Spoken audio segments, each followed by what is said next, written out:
Hey everyone, it's Walking and Talking, the show where I walk and talk.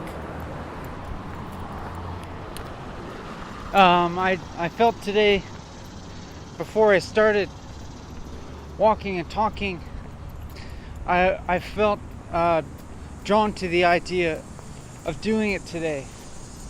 That is, out of all the options of things that I could have done, walking and talking was the most appealing.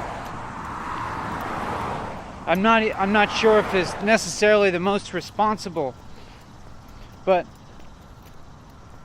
I felt a magnetic draw towards doing this today. Even though, because I have a perception of the last episode as being successful, and I felt satisfied with it, then the slight fear arose that maybe this episode wouldn't live up to the last one, and because I would be replacing the last one with this one as the most recent episode, maybe I would be somehow reducing the quality of the series as a whole by causing people to be more likely to see this episode than the last episode, and perhaps this episode is not as good as the last one, but that fear subsided because I had already decided that I was going to walk and talk today, and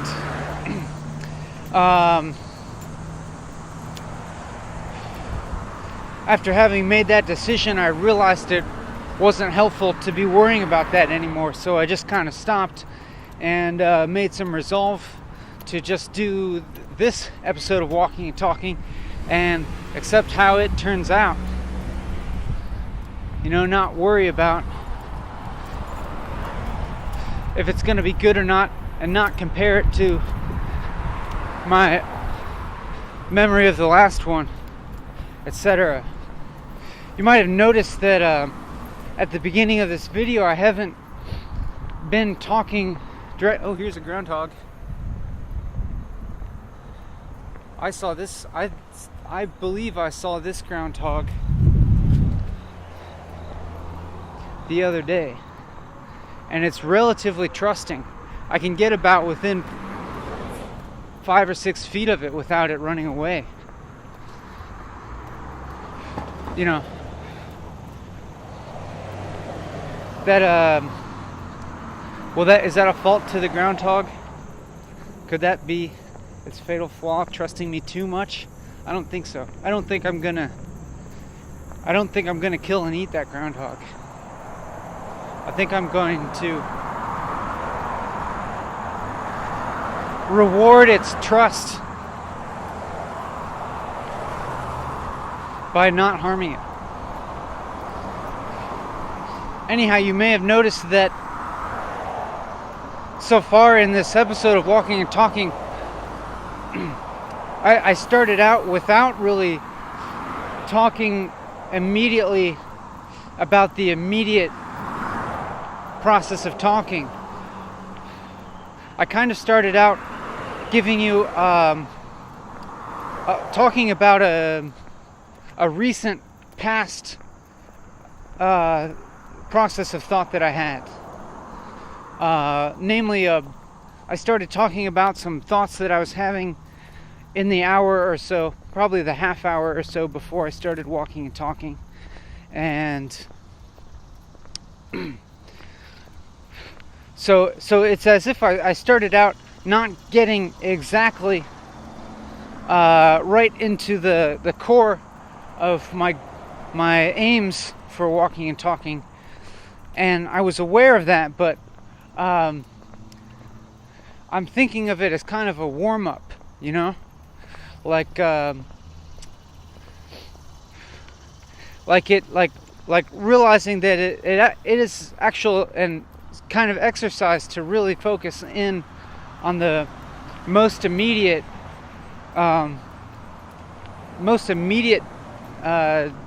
present time frame with regards to the content of what I'm talking about. So I thought that maybe talking a little bit about recent past could be a way to kind of ease myself into it in a less jarring way.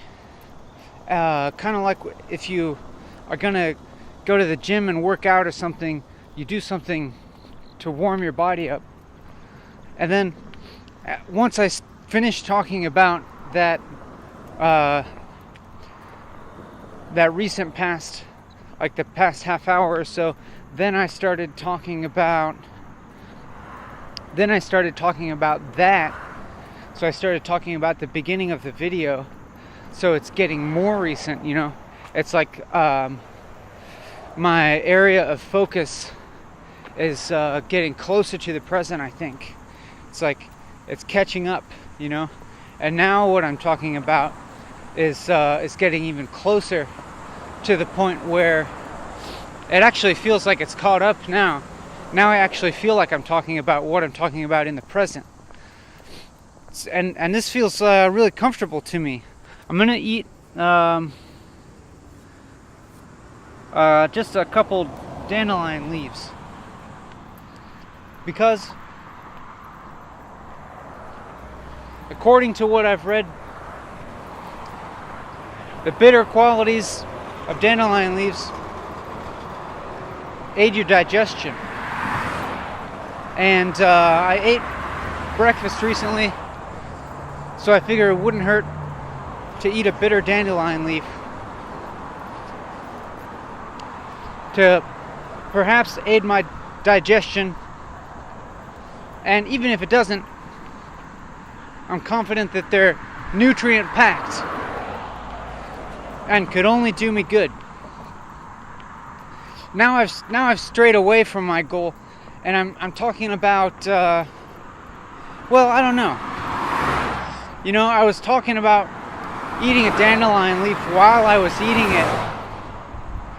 So it's not that it's not present, but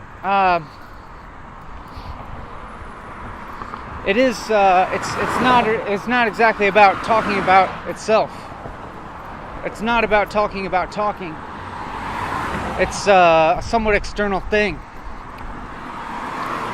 I have a kind of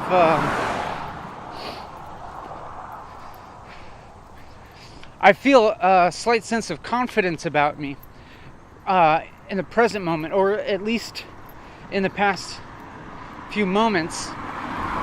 And as soon as I notice that, feeling confident, also the opposite feeling arises almost simultaneously to noticing that, of feeling unconfident or slightly worried. I'm not sure if it's actual worry or it's more like the precursor to worry, or consideration of something that could happen in the future that might feel unpleasant. That's kind of like that's kind of like the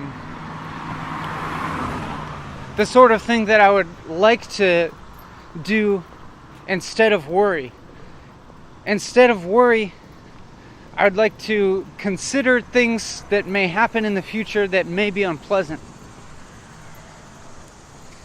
Because it seems like I can do that without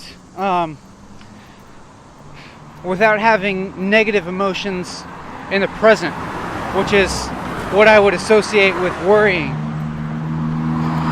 Anyhow, when I realized that I was feeling confident, and in the short moments preceding expressing that verbally, I also considered things that might happen in the future that would be unpleasant, that are basically the opposite of confidence. That is, I considered the fact that if I am feeling confident that I know that every feeling is temporary, and I wondered if feeling confident could be a fault of some sort. Not exactly a fault per se. That might be a little strong, but I considered that if I'm feeling confident now, that it could be the case that confidence is disrupted sometime during this video by feelings of doubt or unsureness.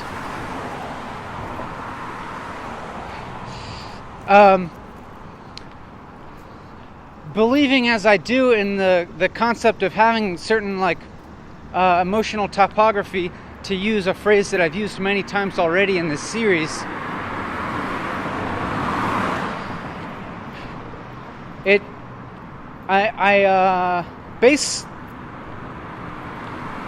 I figure that if I'm feeling strongly in one way, then at some point that's going to turn around and I'll feel strongly the other way. My feeling of confidence isn't a very strong feeling, I wouldn't say, but it's a feeling nonetheless. And so it seems quite possible that at some point in this video that could turn around and I might be feeling the opposite way, that is unsure of myself. But I also wonder that in considering that possibility, if I'm not protecting myself from that preemptively, you know what I mean? That is, by considering that possibility, I'm effectively not feeling quite as confident in the same way. But this also brings about a kind of paradox in that if I do view this questioning activity and this consideration of possible future negative feelings as a protection of myself, and if I am protecting myself from that possibility, then again that gives me another sort of sense of confidence.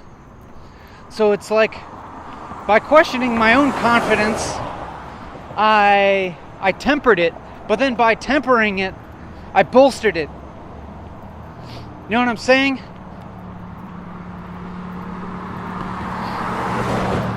And this whole process has been really amusing to me right now. I feel pretty amused by it.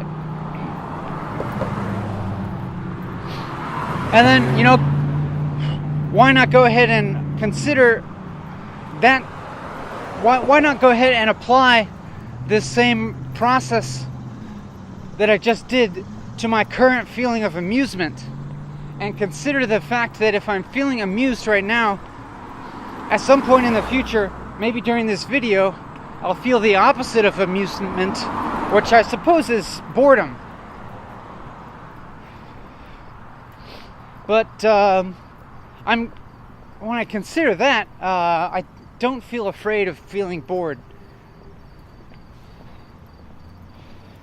It's almost as if the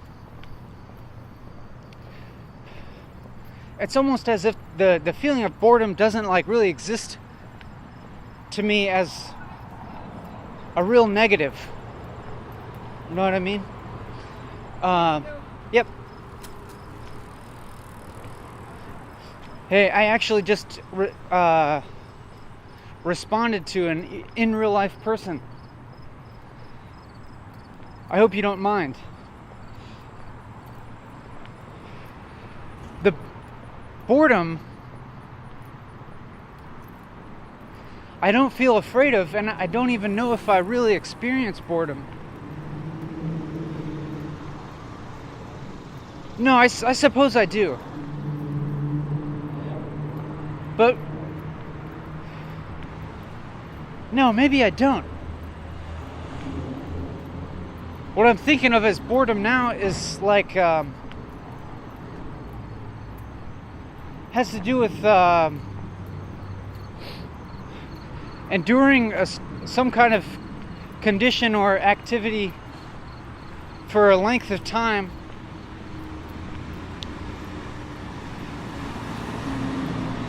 and wanting to be experiencing something else during that time.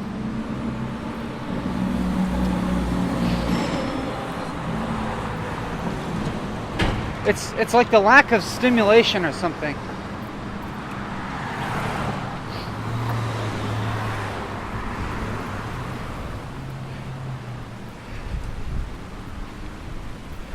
But I feel like I'm pretty well equipped to deal with lack of stimulation. It's almost like I can just stimulate myself.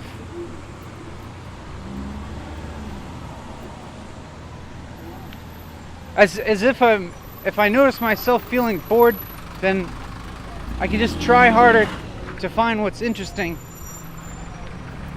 or redeeming about the situation that I'm in. And I can examine my own agency in that situation, and I can see, do I really have to be doing this thing that I'm finding boring, or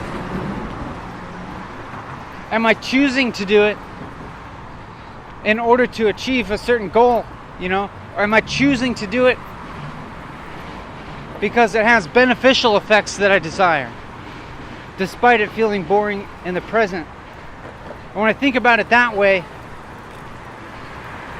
then I can make a decision. Okay, I can change the situation or leave it, or I can accept it because I want to have this circumstance in order for some beneficial quality that it has.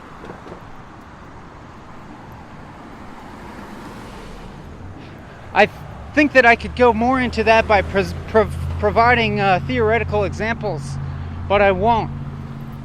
I think I'd rather get back to noticing my own talking in more detail and examining that more closely. I hope that I'm adequately warmed up to be able to do this continuously and well, if there even is any way to judge it as doing it well. I'm not totally sure about that. For instance, once I finished that sentence, when I said I'm not sure about that, there was a grasping feeling, as if I were searching for the next thing to say, just a short moment of searching. And in that moment of searching, a word came into my head, which was the word "but." So I considered saying but I didn't have anything to follow that "but" with. And so I discarded saying "but," and then I think I started this train of thought by saying "and." Hey, check this out. If you watched the last couple videos all the way through, you may remember our friend the reishi mushroom here, and it's continuing to grow slowly and get a little bit bigger.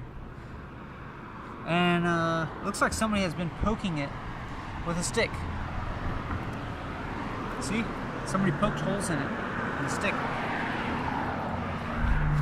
Every time I pass that mushroom, something's different about it. Either it's grown bigger, or a dog has clawed on it, or somebody's poked it with a twig.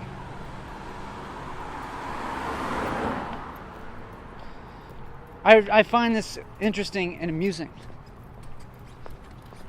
I wonder if I'll notice anything different about it on my way back today. It seems unlikely. The most likely scenario is that it's exactly the same. But I'm getting off topic here, and the topic is really no topic at all, having no topic. I feel when I said that, I perceived myself as having a certain quality of smugness and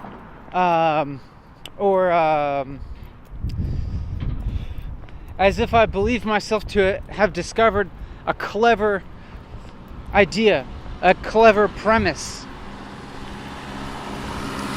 a clever process by which to generate a whole bunch of videos, long videos, and I perceived in my communication something that I judged as an expression of smugness, and I've felt just slightly averse to that expression, and now I'm just revealing it to you. And as I'm revealing it to you, especially when I said those specific words, I am revealing it to you, I felt, again, self-conscious of myself repeating this process over again. That is, in previous videos, I've done this thing over and over again where I just reveal the current thought that I'm having, and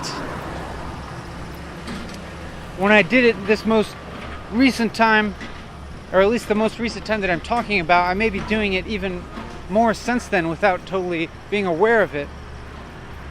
But this most recent time that I'm talking about, when I talked about, I revealed that, when I said the words, I just revealed it to you, I felt a self-conscious feeling of being repetitive, and maybe it's because what I really desire is to be so committed to this process that I continually feel a sense of newness in association to the things that I'm saying and the thoughts that I'm having. That is, I'm trying to talk here as a generative process, and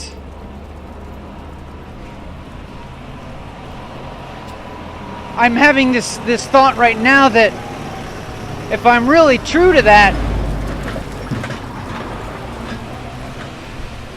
if it is actually a generative process,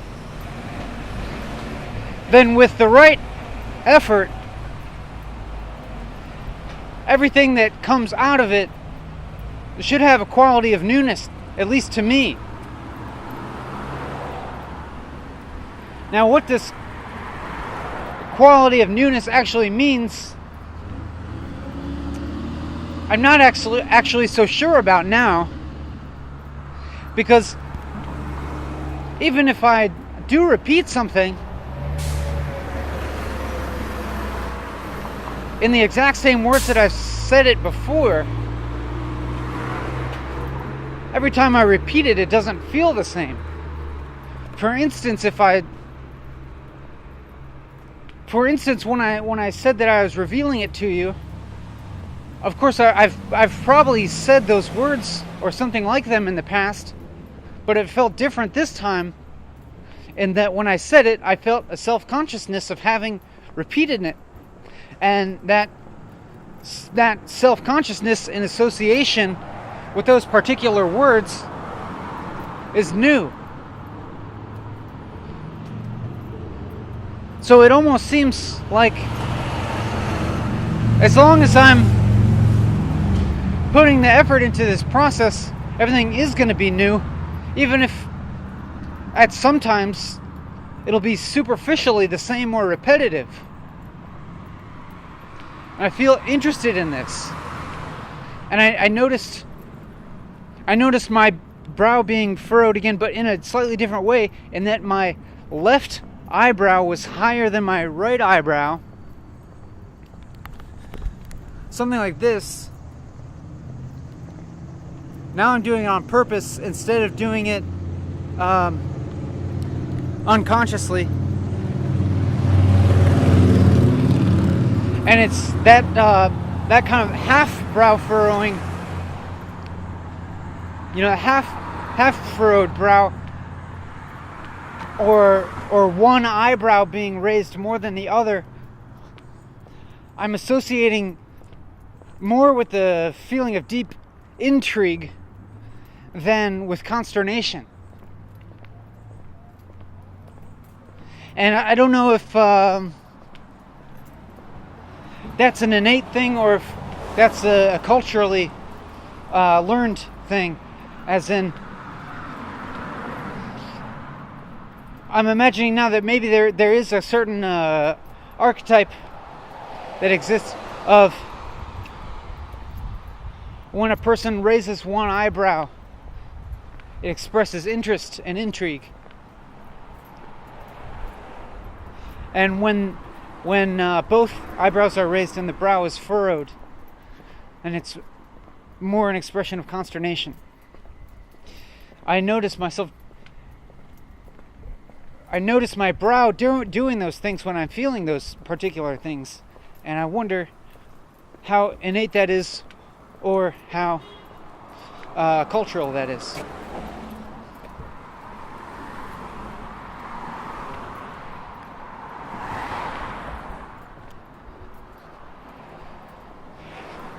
I was having I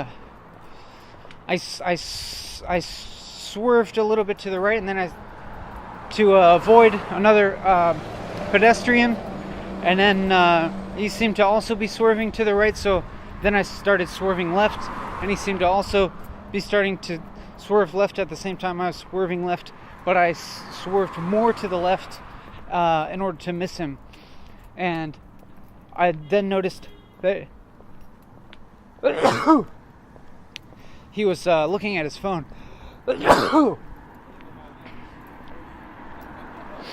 And I probably looked the same to him. I look like I'm talking into a phone, I think. But that whole encounter, that near collision,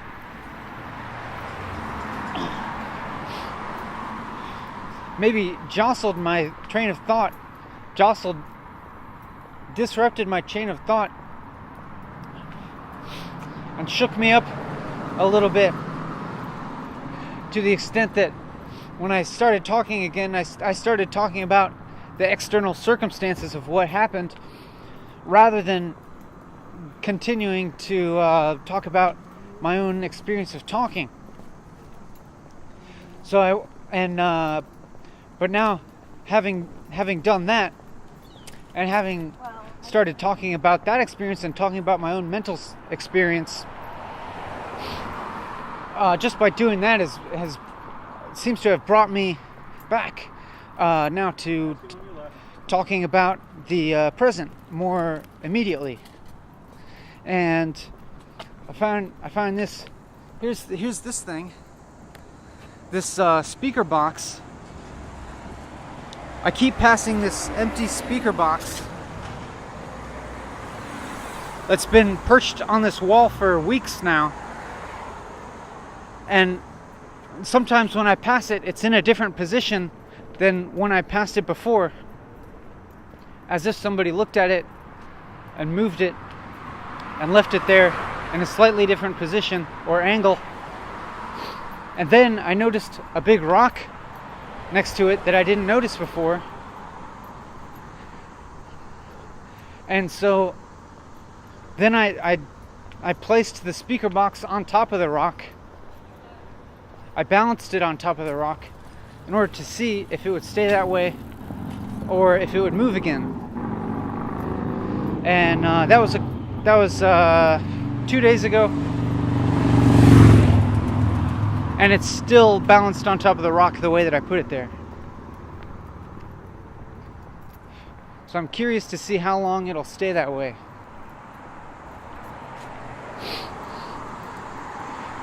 Every time I talk about some external thing like that, it seems as if it's taking me away from this activity of talking about talking, but then I just talk about how I was talking about that, and that brings that's like just a way to just bring the focus back to talking about now. And I heard myself say the word now, just in the same in that way, and it echoed in my head. The sound of myself going now.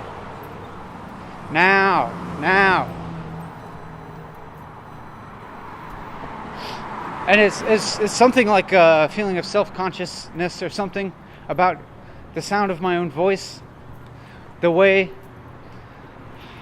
that I inflect words.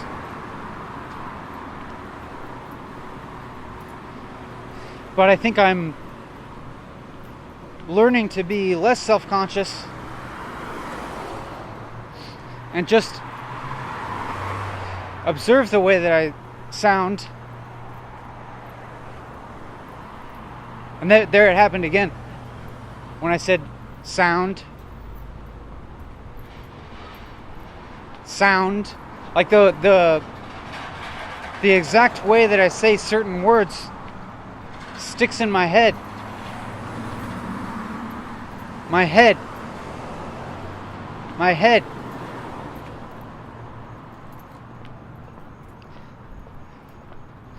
Like I said them, I enunciated them that way kind of automatically. And then I just became aware of the way that I enunciate things automatically.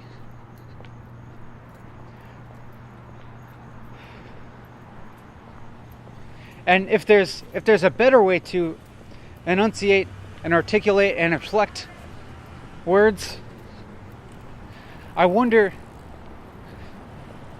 if by listening to myself talk for so long that I'll get there, that I'll get better at enunciation and inflection and expressing. I wonder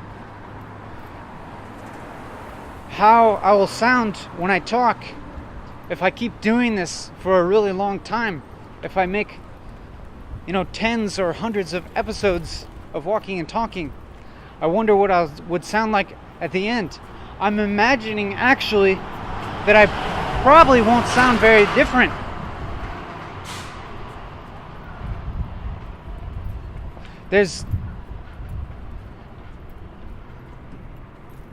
I don't really know what it would be like to express myself better, but I suppose that one way to measure it would be the continuity of my speech and the rapidity, but mainly I think the fluidity. If I was able to continue speaking with a lot of fluidity, I think I could judge that as being a better way to express myself, because when I think of speaking fluidly, I think of it as being more pleasant to listen to and just easier to stay with the flow of thoughts rather than to be kind of halting. You know what I'm saying? So I think that if I'm able to increase my fluidity in talking, that would be a beneficial thing, because it would make the videos more pleasant to listen to, less difficult. You could continue listening with more ease, I think. And I think I would probably maybe be feeling more ease myself also if I were speaking more fluidly. That's possible. I wonder if that would be the case, or if actually I'd be exercising more effort in speaking fluidly. And actually, in this most recent passage where I've been talking about fluidity, just talking about it, I think has influenced me to put a little more effort into speaking fluidly while I'm talking about fluidity.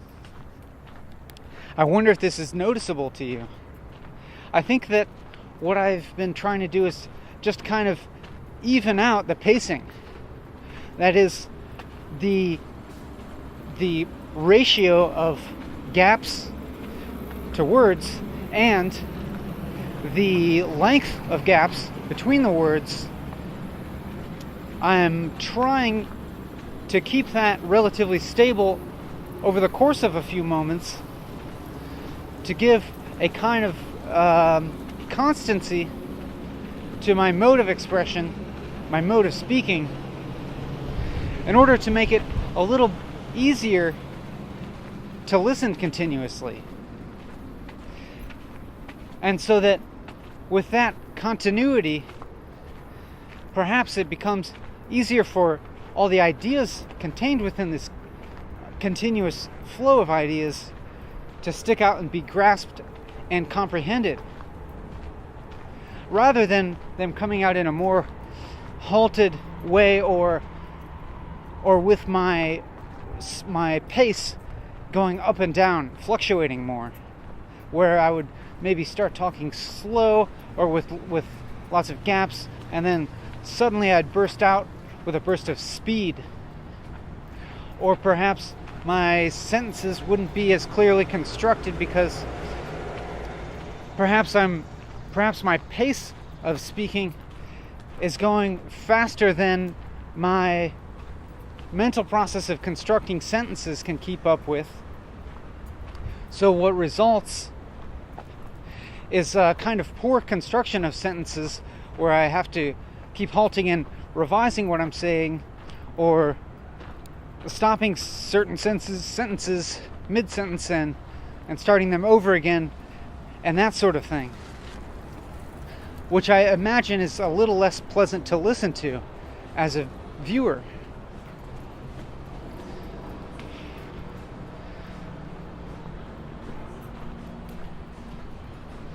So I think there was effort involved in that process, and I'm still trying to expend that kind of effort. You might have noticed a recent gap, but I think that I can also perhaps come to see those longer gaps as kind of something similar to chapter breaks in a book, or like they give us a little bit longer break, and then the next part and then it allows me a little bit of time to kind of maybe wrap up the previous train of thought into a nice little package with a bow on top, and for you as well to kind of process that train of thought as something more or less complete. It's not totally true, as in the things I'm talking about now are still contiguous with that train of thought that preceded the longer gap. So it didn't actually end per se, but just had a little pause, and when it resumed, it was actually incorporating some new content, which was analyzing the gap itself, and analyzing the gap not in such a negative way as that I've expressed before, but a more accepting way, and maybe thinking about the gap as having a possible function. So I wonder also if I'm a little bit less averse to the gaps and can perceive them as having a possible function, then it'll actually lead to me being more fluid in general in what I'm talking about.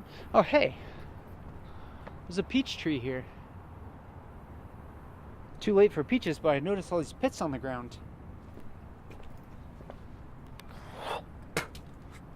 I'll have to remember that for the future.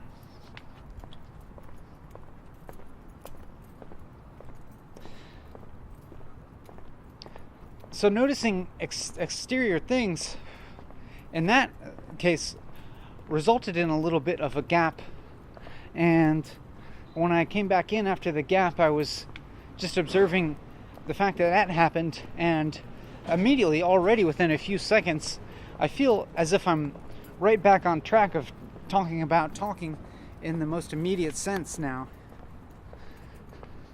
And that's an encouraging thing to notice. It's as if it could be said that I've noticed a possible strategy that maybe I've been using already without knowing it, of redirecting my thought back onto the present. But when I said that, when I started talking about strategies, I also felt a slight twinge of discomfort in talking about that, because I wasn't sure if that's entirely honest to be talking about strategies as if, because I think it makes it sound maybe more sophisticated than it really is.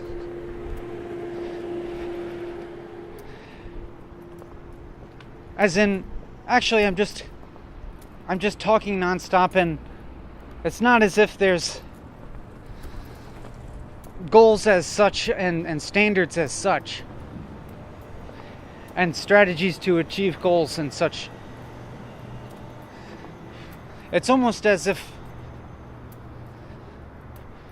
when I started talking about that as a strategy, it was as if I felt a discomfort because I thought that I might be trying to portray myself as doing something more sophisticated and more, what can I say? Yeah, more strategic, I could say, than it really is. As in, if I really think about goals to achieve, there's a side of me that knows that it's not a serious goal, as in I'm struggling to actually understand what I'm even thinking and feeling myself. I'm not totally sure of my own stance here, because when I start expressing one stance, then the opposite presents itself as also possibly true. For instance, I was trying to say that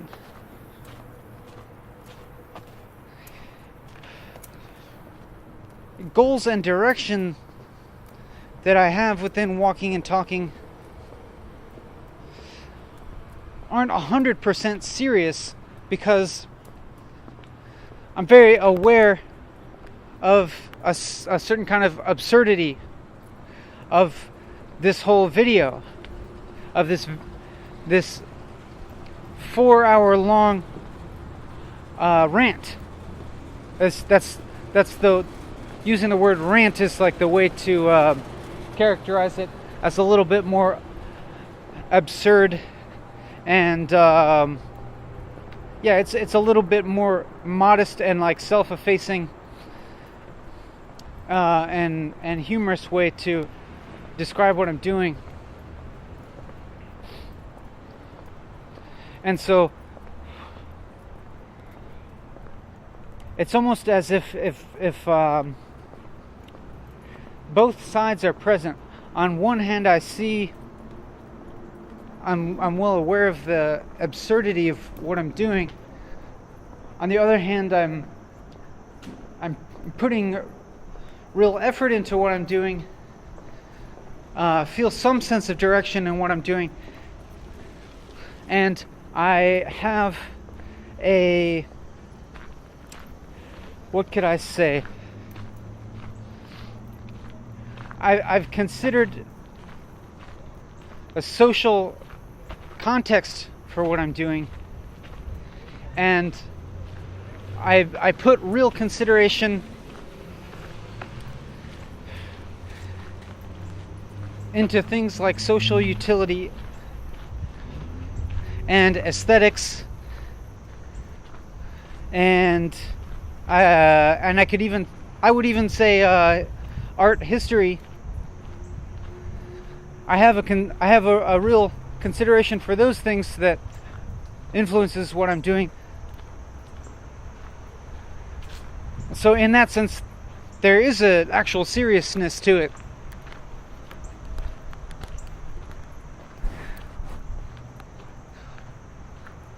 So it's both.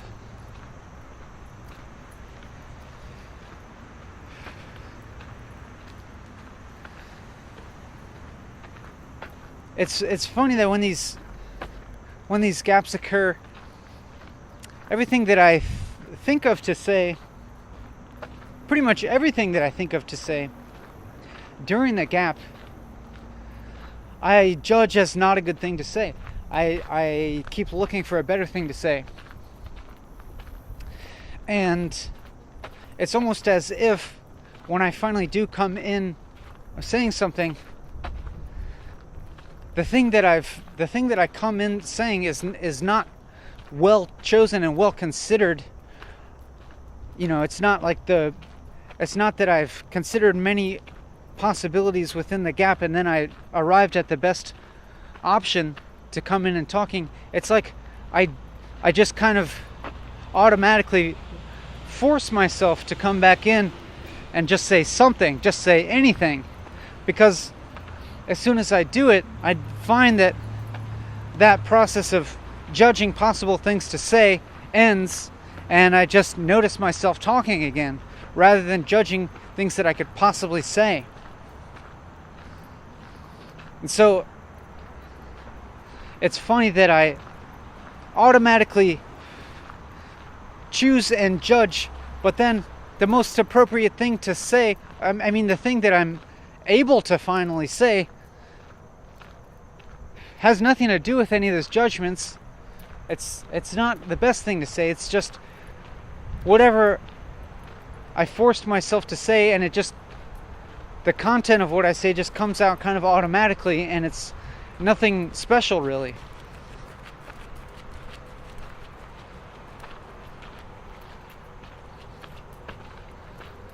Like now, just then, actually, I did think of the phrase "like now" there, and that was pretty much the first thing that I thought of during that gap to say.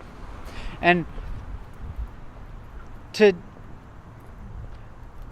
switch tracks a little bit and just to reveal to you another feeling that I had, I started to feel a sense of a sense of difficulty in doing this, but that sense of difficulty was associated with thinking about the future and thinking about doing this for a few more hours today, and compared to the possibility of not doing it. But as soon as I investigated that thought, it rendered that untrue, because I know that this is actually the thing that I would most like to be doing right now, of all the available possibilities. I don't actually want to stop doing this right now and go do something else. There's not anything else that I would rather be doing right now. But some part of me, for a split second, had that inclination to feel a kind of complaint, a complaining sort of feeling of having to do this. But it's not true. I feel very strongly that I want to be doing this.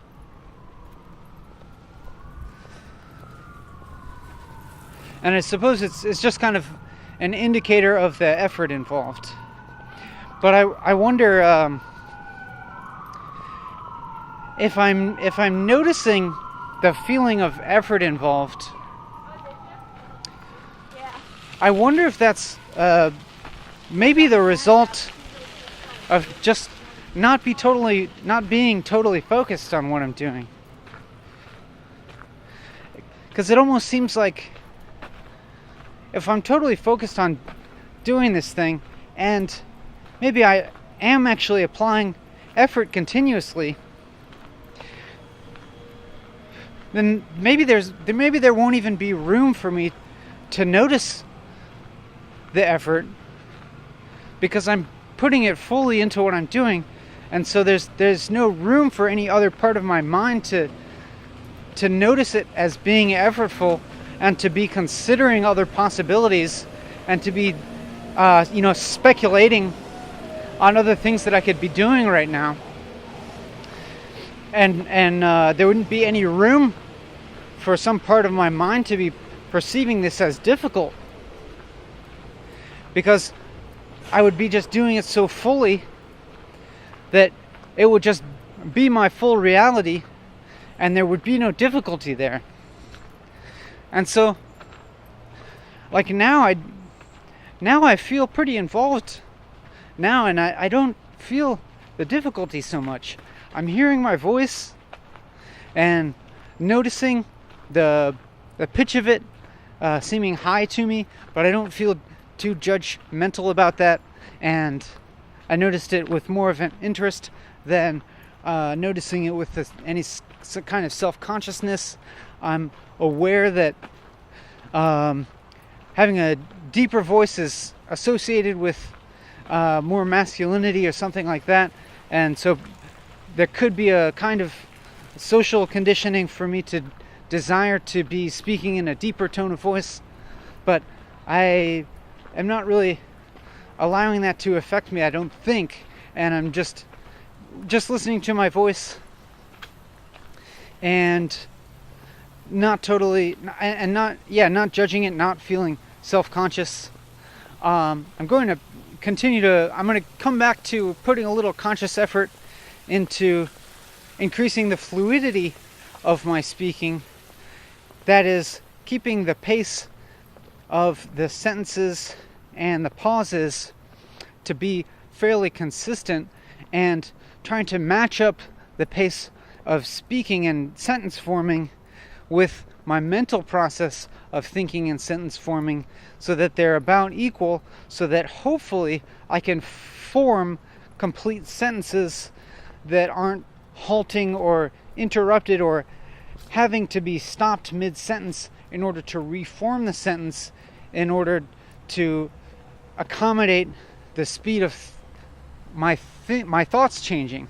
That is, my thoughts could be changing, or I could be developing a sentence, but I'm talking too fast in order to let that thought develop at a speed that is, what's the word? That's the same as my rate of speaking. So maybe I'm starting to form a sentence, but actually my thought changes before I speak that sentence, and so I need to stop the sentence or revise it in between. So I'm trying to kind of match up the speed of thinking with the speed of talking, and in that way hope to be able to form very coherent sentences and thus maintain a sense of fluidity that makes this a little more pleasant to listen to for you, and even a little more pleasant for me to listen to, because I am listening to myself while I'm doing this.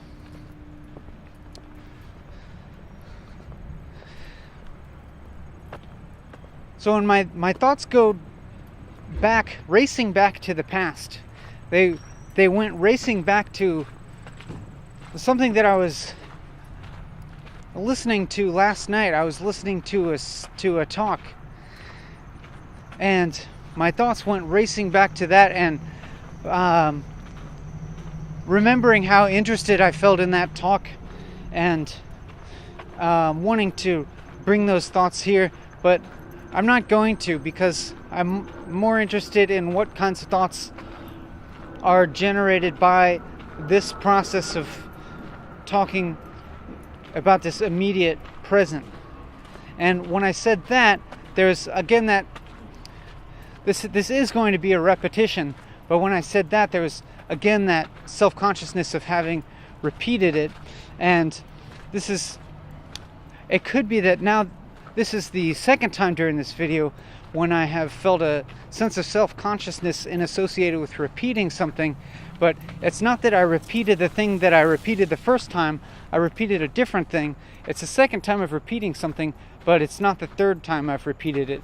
But having it be the second time I repeated it, it also brought about a repetition of this feeling of self-consciousness associated with the feeling of repetition. But it's actually different this time. You know, when I had this feeling just now, of feeling self-conscious of having repeated an idea, namely the idea of feeling self-conscious about repeating something, it almost felt more intense. I felt actually more self-conscious of it because it was the second time that has happened during this video.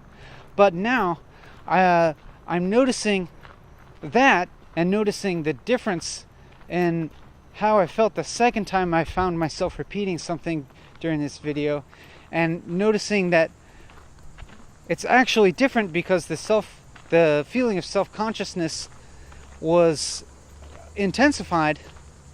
But I also then noticed how that self-consciousness may be not the result of the initial repetition, but actually a result of the repetition of the entire activity of repetition, and a repetition of the feeling of self-consciousness in association with repetition. And so in that sense, it's actually a new repetition. That is, this repetition of the self-consciousness of repetition that's the first time that's happened in this video. So in that sense, it's actually new content that's been generated, and all I had to do was be aware of that and have faith in this process and notice that. And by doing that, something that I may have otherwise perceived as being negative, I'm now perceiving as completely falling within the parameters of my goals for this videos.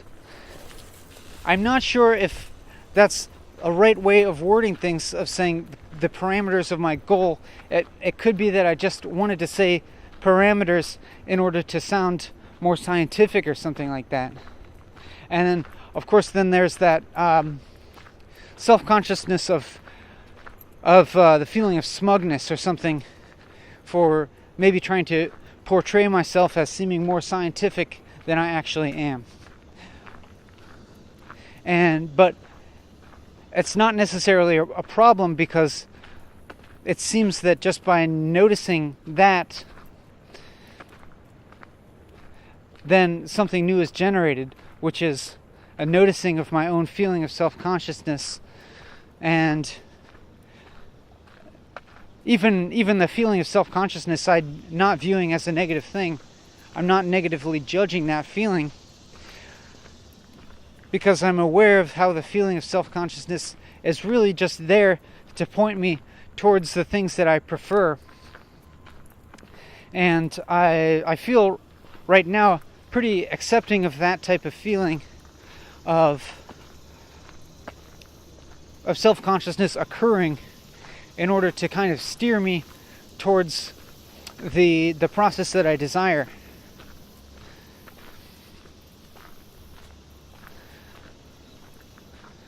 It's I would say the weather is very pleasant again today, and the sun is beating down on me, and it feels warm, and then it feels in the shade the temperature feels pretty much perfect. My back is feeling a little bit sweaty. Can feel some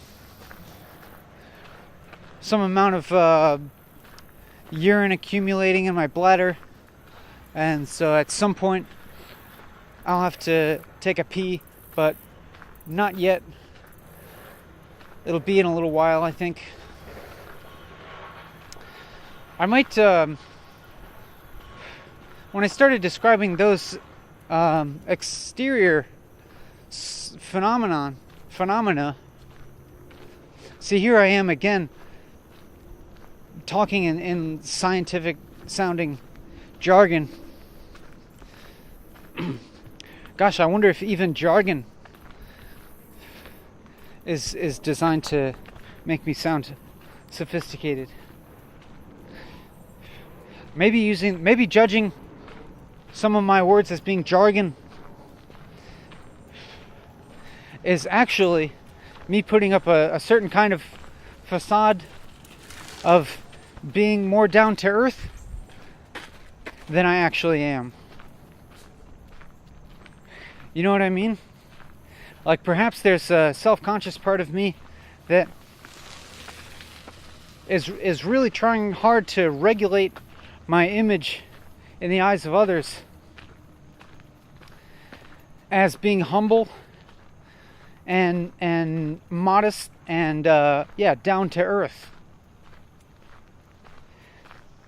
And so maybe I want to avoid using either overly sophisticated language if I'm not using it where it's, perfectly appropriate and, just the right word for the job. And I also want to avoid trying to deprecate that sort of thing and to have a sense of false modesty if that's not true to my own experience. It seems as if in the past few moments, there was another thought that I was saving for now, and I can't remember exactly what it was. It seems as though I was on a certain train I was on a certain track, and I diverted from that track in order to analyze my choice of words, but I'm having trouble remember exactly what that track was now, because sometimes when I am talking continuously, it's hard to go back and remember that while I'm talking, because I don't want to take attention away from what I'm talking about right now, you know what I mean? It's like I want to be so involved with what I'm saying right now that if I were to try and mentally search my brain for the previous track, what I was thinking about before I went off onto the track that I'm now on, it's like I would be trying to partition my brain and I would be talking somewhat on autopilot while searching my brain for something else. And so I think it's better actually to just keep all my attention on the current track and just keep moving forward instead of looking back. That seems like a nice way to put it. Like if you were driving on a trip or something and you took a detour, maybe rather than trying to go back to the point at which you turned off your original route, maybe you just need to start from where you are and go towards your destination rather than backtracking. My back is sweaty. I said that because there was a very short pause, and I noticed myself doing the thing again where I look for the thing to say, and the thought that first came into my mind was my back is sweaty, because that's just a physical sensation that popped up in my mind. And so I decided just to say that rather than throwing it out and then trying to force myself to say something else. I decided to just accept that as the thing to say. And even when I said it, you might have noticed that I said it in kind of a very kind of matter-of-fact way. And I said it very fully and confidently as a complete sentence. My back is sweaty, with a period after it. And I did that as an experiment just to see what would happen. Not really as an experiment. I just said it, and then I had confidence that saying that would just lead me right back into the process of talking, which obviously it has done. And I'm talking about how I talked about that, and then I'm talking about how I talked about that. And so it was really easy to just say the first thing that I thought of, even though it was not about talking itself. It was about an external. It was about a sensation that's unique to me and doesn't have that much to do with my interaction with you. But I decided just to say it because it was the first thought that came to my mind, and then I'm realizing that when I do that, it doesn't matter at all what I say. When there's a gap, it seems like it's actually just best to say the first thought that comes in my mind, no matter what it is. And then very, very quickly, that thought is going to lead me back into the process of talking about the immediate present experience of talking. And why it does that, I think, is because when there is a gap, then if there's a gap in the present, it means I'm not talking in the present. Oh, hey, there's more butternuts. I'm going to get these on the way back.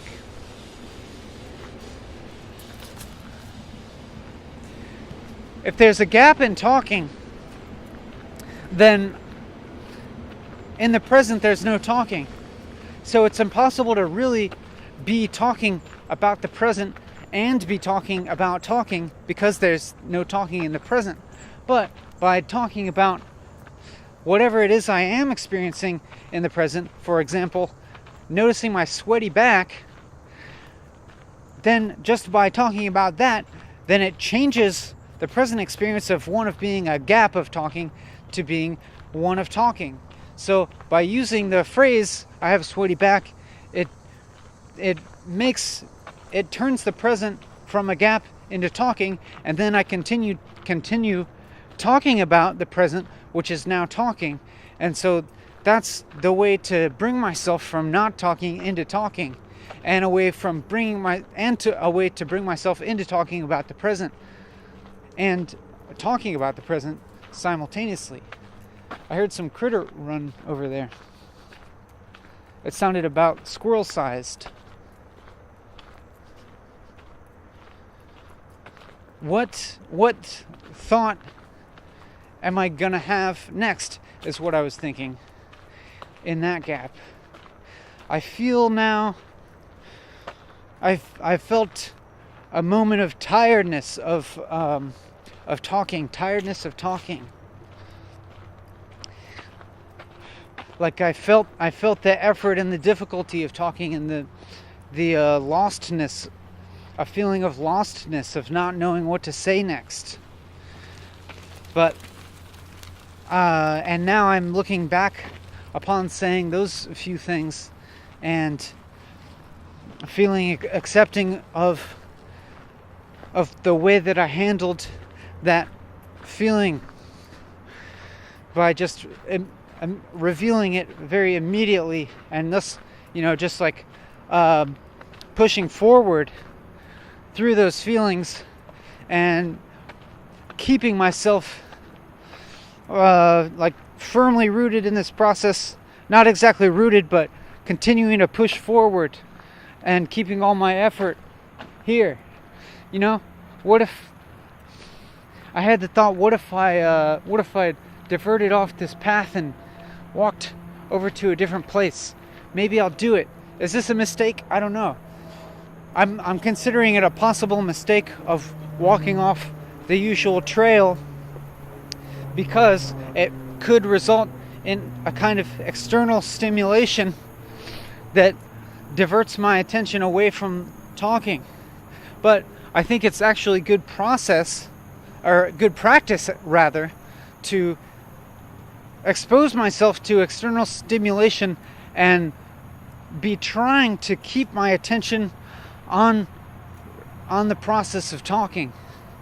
And I am seeing a couple bikes, so I could encounter other people, and that could be a distraction.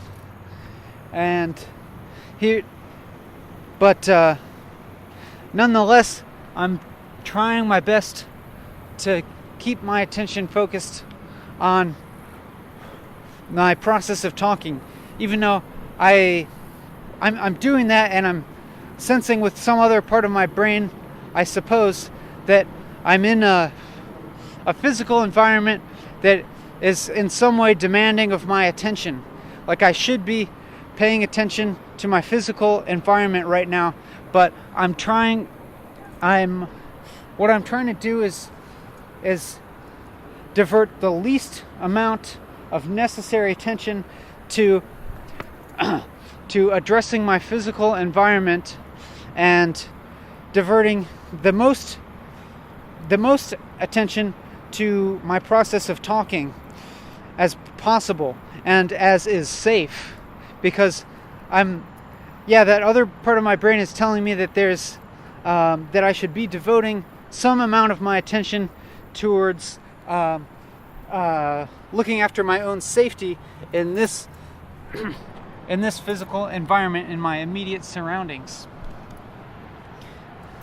But I feel like I'm doing actually a decent job of partitioning my attention between my own physical safety and the process of talking. And I'm starting actually to look forward to the time when I finish with this excursion off of the main trail, and then I'll return back to the main trail and will not have to divert nearly as much attention into looking after my own safety, and then I can focus my attention fully on my interaction with you, which is my main goal. But also, I'm recognizing that having taken this diversion could potentially be very interesting for you as a viewer, because it's very different than the normal thing, and it's a little bit different than what you would normally see on whatever day it is that you are watching this. Again, something happened where I felt distracted. I felt my brain being partitioned into a third partition. One partition was focusing attention on my own physical safety, and another partition was focusing on talking to you, and then a third one was doing certain social tasks. As I walked past 3 people, I was questioning whether I should interact with those people, because I'm totally aware that it would seem strange. It probably seems strange to them that I didn't interact with them, and I might have even enjoyed interacting with them, but I chose not to, and chose just to continue talking to you uninterrupted. And now I feel some sense of awkwardness about that. And then the other partition of my brain is like making me feel a little bit afraid of falling off of this dam or ledge or whatever, this thing that this is the first time I've acknowledged its presence verbally, as opposed to merely talking about it abstractly in terms of being handled by a other partition of my brain, and as being kind of inferior to my experience of talking to you. And I am trying to enforce that hierarchy in my brain of keeping my interaction with you foremost. And I'm also just now becoming aware that there's another task that my brain is working on right now, of preventing myself from stepping in goose poop, which maybe if you're watching the video, you probably noticed some of this happening. And yes, I've been successful in doing that, I'm happy to say. And I'm also perhaps impressed at my ability to multitask. What will happen if I encounter the people again, and I have to choose between having interacting with people in real life? I think that I should probably just not interact with them, because it would, in one sense, I would like to, but in another sense, I know that I can't fully interact with them because I'm doing something else that I'm committed to right now. And so maybe I should just not interact rather than having a partial, unsatisfying interaction.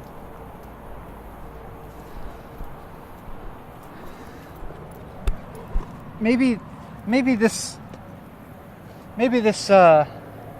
was an interesting diversion. I'm looking to make sure I'm still recording. Indeed, I am. Maybe this was an interesting diversion for you as a viewer. What's going to happen? What's going to happen in the next moment? I don't know.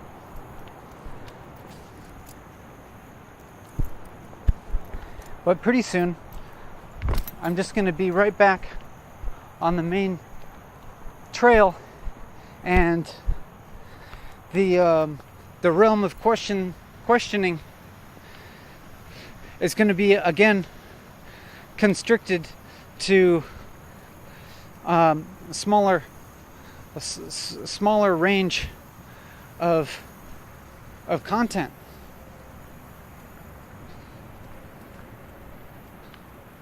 And so we'll be back in safety. But also I feel interested in this possibility of allowing myself to be exposed to external stimuli while keeping as much of my attention on talking as I possibly can.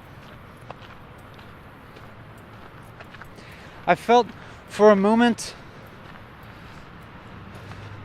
the weight of my backpack on my shoulders, and not a heavy weight, just a mild one, but I felt that sensation, and it seemed as if that sensation was also associated with some kind of experience of no thought or something like that. Of just, experiencing without thinking for a moment, and experiencing maybe with like some less identification with my body or something, like feeling this feeling on my body, but like not necessarily feeling like it's me, or for a moment like feeling softening of the divide between myself and the other and my surroundings, and this is a really welcome feeling for me. I would venture to say that if it's possible to feel that way all the time, I would opt for that, because it seems devoid of suffering. It's funny that when I said devoid of suffering, I kind of idly whacked a branch with my right hand that is free. You know, not in a hard or forceful or violent way that would have knocked a leaf off of the branch, but just like a whap, like whap, right after I said the word suffering. And that movement felt to me almost like some kind of resignation, not exactly resignation, but like a mild but accepting lamentation of the existence of suffering in the world. I'm trying to brush the hair from the windscreen away from the camera lens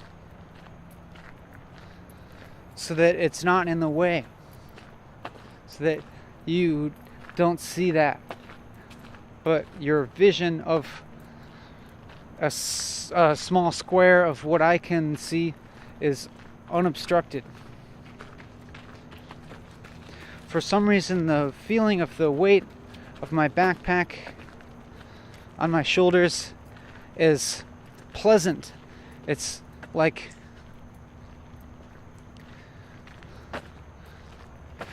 it's as if I notice this feeling of my backpack on my shoulders, and it feels, and then I feel like some form of non-separation between my own body and my backpack or something like that.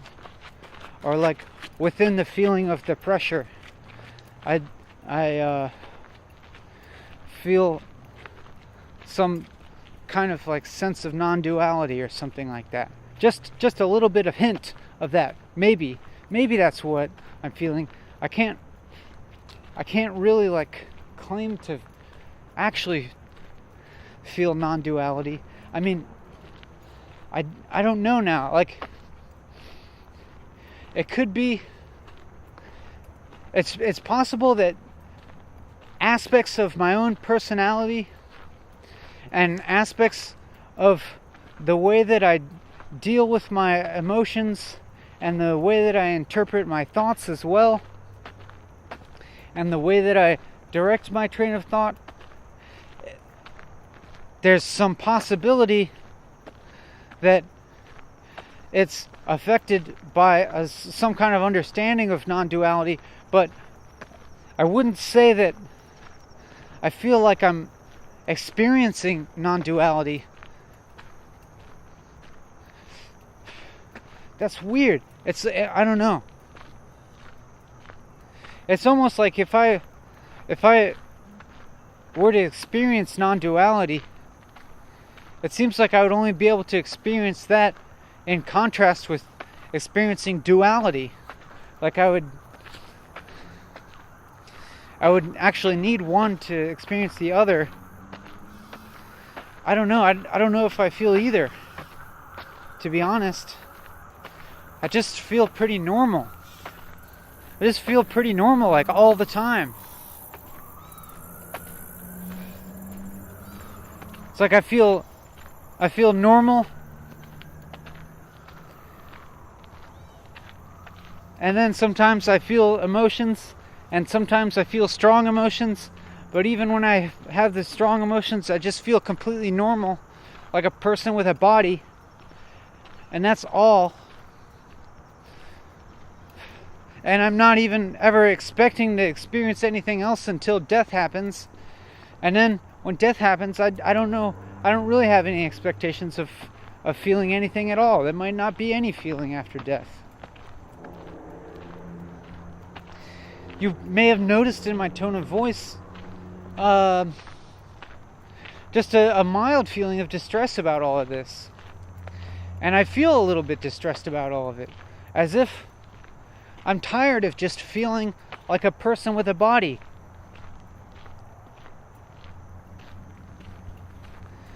I'm tired of just feeling normal all the time. But I don't actually believe that there's any escape from it. Even if I did some strong drugs or something like that, I'd feel something, and then I imagine I would probably feel the opposite of that. Because if me as a person, if I look at a person who does a lot of strong drugs,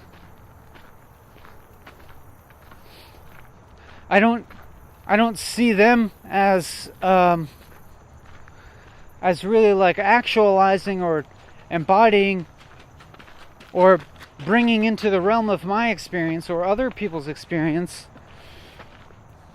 any of the kind of extraordinary states that they might experience while being high on some kind of drug.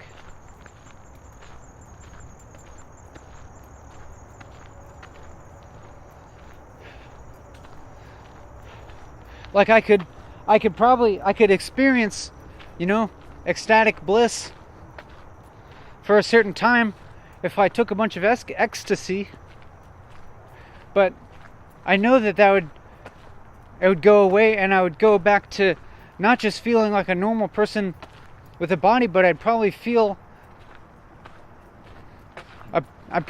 even an even heavier weight of existence afterwards, at least for some time. That's what I imagine, anyhow.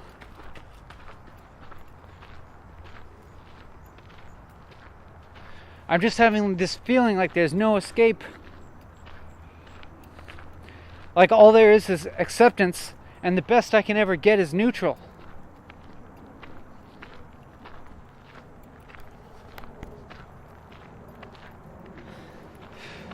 Could I say that the quality of my experience as a person has gotten better over the course of my life? I don't really know.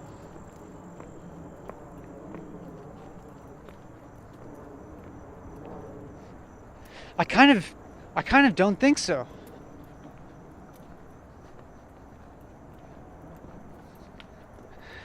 I don't think my general, real, actual quality of the way that I feel in general has necessarily had any kind of improvement over the course of my life. It just seems like everything evens out.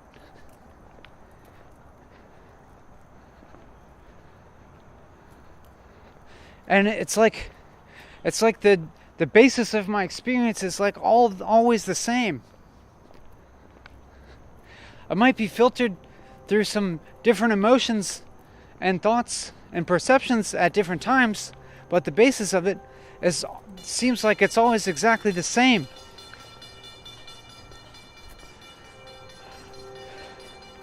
And it's like right now, like I'm feeling like a tremendous weariness of that sameness.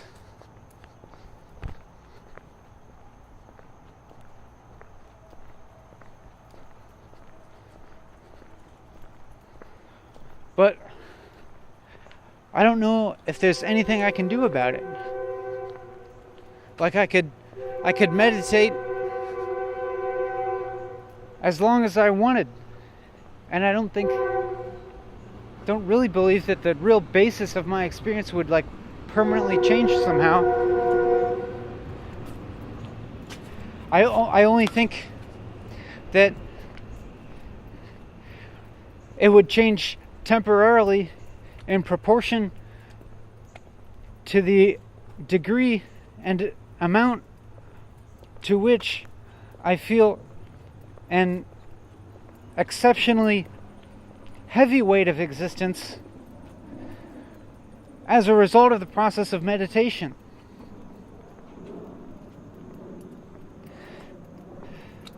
I could meditate and remove myself from all external stimuli for a long period, and it would cause me to notice it with much greater acuity all the details of my base experience as a human. And I don't expect that would be a pleasant experience. In fact, I know it's not.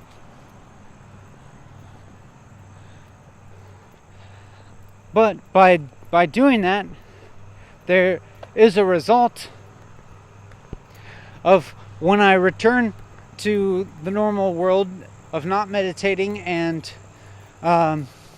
interacting with external stimuli, maybe I feel relatively stronger or something, and I feel relatively light, a relatively light weight of existence. But that's not permanent either.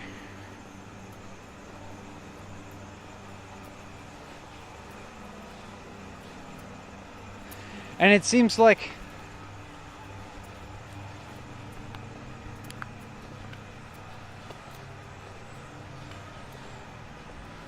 I'm confused.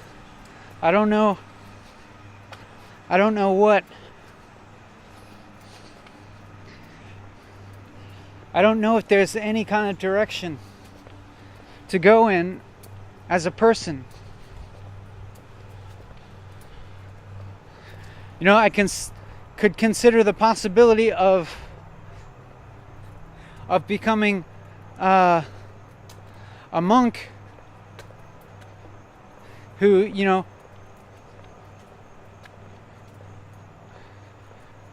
turns down all external stimuli and pretty much only meditates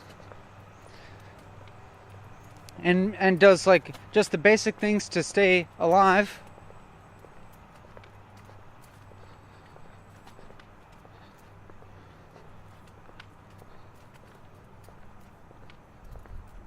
In order to be able to meditate, I could do that. And I imagine that I would feel in all its strength the heaviness of being a person, mostly at the beginning stages of that, and then as I adapted to a life of monastic practice or whatever, monastic life, that I would feel an easing of that heaviness as I adapted to it. But it's hard for me to actually imagine that life as being happier than the life that I have, in which I meditate sometimes and then I interact with the normal world a lot as well.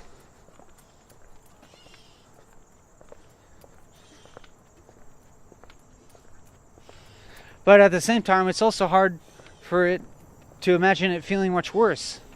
I don't know.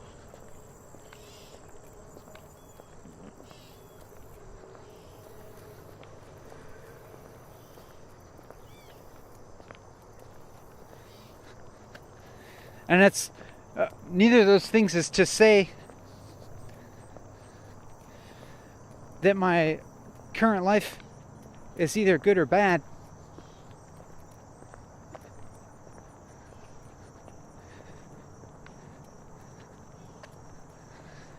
And it's not to say that being a monk, and it's kind of to say that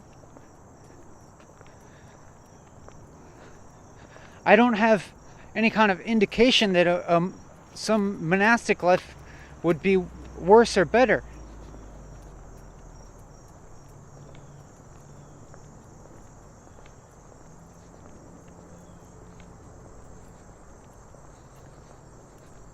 I just imagine it would even it out.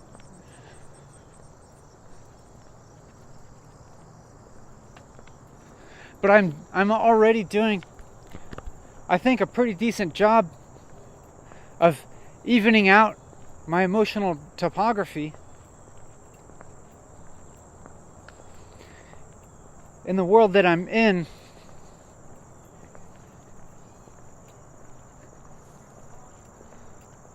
And that basically seems like the main goal of monastic life. I guess maybe there's more. Maybe there's more involved. I suppose there's some kind of implied goal there of waking up, of awakening of some sort.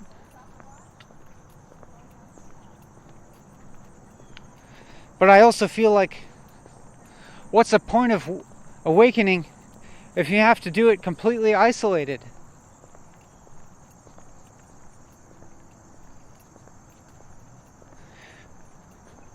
You experience awakening yourself in a secluded monastic life that you pursue. But what's the point? Well, I know there isn't a point. There's no. Well, I suppose it's to relieve suffering or something like that.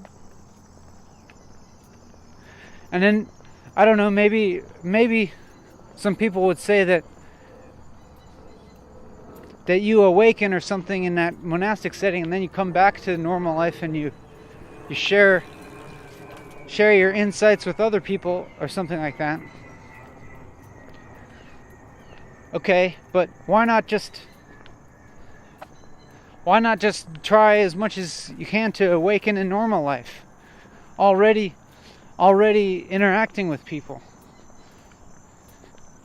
and be trying to awaken with them in the process of being with them. I feel self-conscious almost to the point of self-disgust, even with discussing this idea of awakening. I shouldn't even be talking about it. I think by talking about it, it removes it from my present experience. It puts it somewhere else. It turns it into an object of thought. By turning it into an object of thought, I remove it from myself.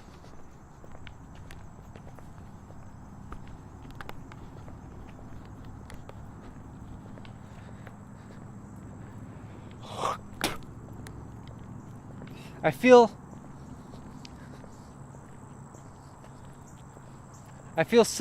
self-conscious about talking about this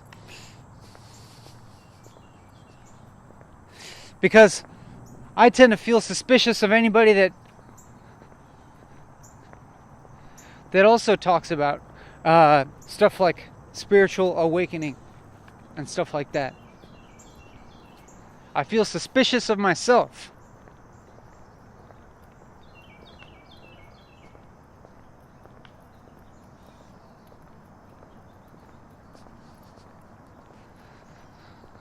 I've been talking in the very urgent type of inflection, where I'm talking kind of loud and fast, and then with long gaps, like every thought is occurring as a kind of with an exclamation point, and then a pause after each exclamation. And I've been enjoying that, but I'm gonna have to let it go and just come back down to earth, as I could say, and talk with maybe a slightly more relaxed inflection. And I'll just go back into this thing of putting in effort towards regulating my pacing to try and be a little bit more fluid.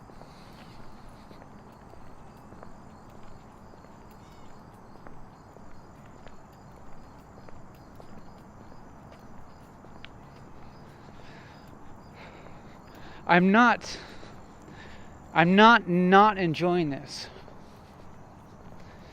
But to say that I'm really enjoying it, I'm not sure if that's totally true either. I see in the distance a bicycle gang approaching me. If they beat me up and steal the video camera, then this video is probably not on YouTube, so they probably didn't do that. Unless they watched the video, This is for you, bicycle gang, watching this video after you beat me up and stole my video camera. If you're watching this, I dare you to post this video onto YouTube. In fact, I'll even point the camera away from you so that your identities will be concealed, so you can safely post it on YouTube. Now here you come, coming right past me. The huge bicycle gang is coming right past me, and they didn't beat me up and steal the video camera, and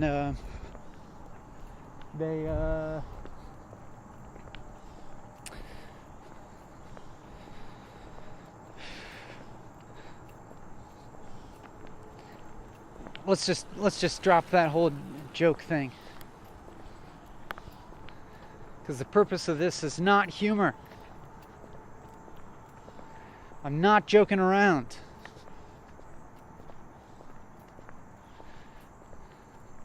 But I do think I might turn around here and walk off of the bike trail into the forested area that I find very externally stimulating. And I'll see how successful I can be at exposing myself to the external stimuli of the enchanting forest while maintaining as much focus I can on speaking. Or talking, rather. I'm not really sure. Talking. I guess I'm going with the word talking rather than speaking.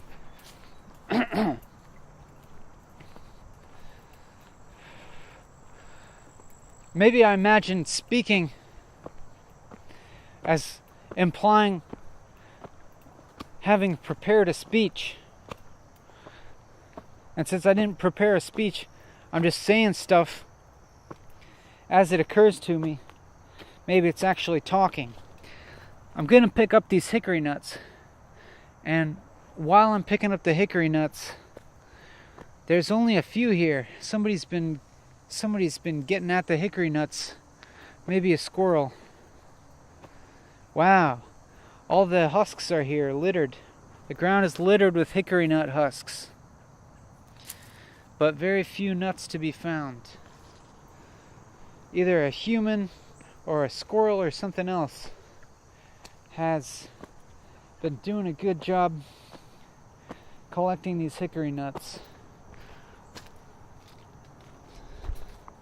Here I am responding to my external stimuli like a jerk. When I said jerk, that was kind of a humorous exaggeration. I know I'm not a jerk for responding to my external stimuli. I'm just doing this slightly. What I'm noticing myself speaking in this kind of like just slightly angry way. You know what I'm saying? As I expressed a weariness with the monotony of my base experience as a person, and feeling frustration associated with that. Maybe that's not really where the frustration is coming from, but it's as close as I can get for now. And I am talking in this slightly affected tone that sounds a little angry to me. And so maybe I'm kind of exaggerating it by saying the word jerk in reference to myself, just to try and find some humor in it and make it not so serious or real to me. I'm still talking basically in the same inflection, but the serious of it is weakening, and it's more like I'm just kind of continuing to do it, finding it slightly humorous to myself.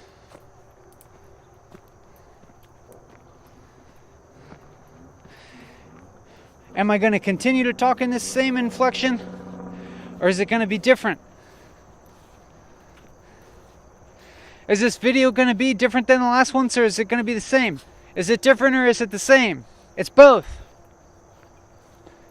Am I getting better at making these? It's both better and it's not. It's the same.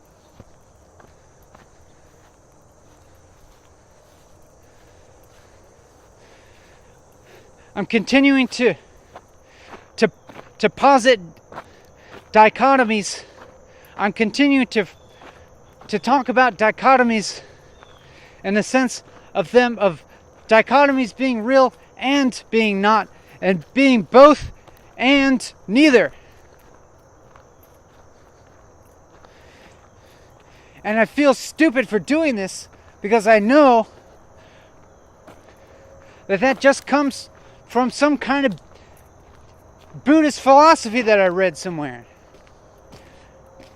There's nothing original about me.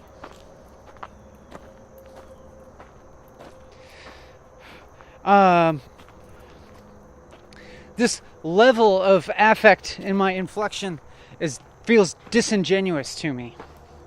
I don't honestly feel the emotion that I'm expressing when my voice gets that level of affection in it. That level of not affection, affect.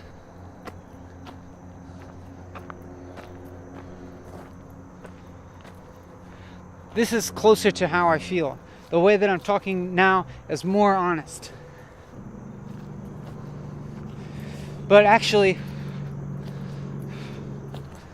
even when I notice myself speaking with this affect of seeming frustration, I actually enjoy it at the same time. Probably, I don't know, maybe to a similar degree to which I feel frustrated, I also feel enjoyment.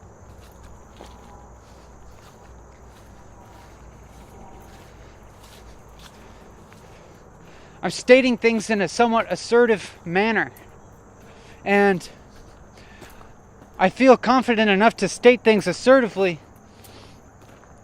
because I'm only making assertions about my own experience, and any discrepancy between my assertions and my experience is only due to my own lack of eloquence, my lack of descriptive power. And that being said, I'm trying as best as I can, and that's all that I can expect of myself. And I don't say that in any kind of disappointed way either. I probably sounded disappointed because I said it with an affect of loudness. But I don't actually feel upset about that, about the degree to which, about my level of descriptive power with describing my own experience.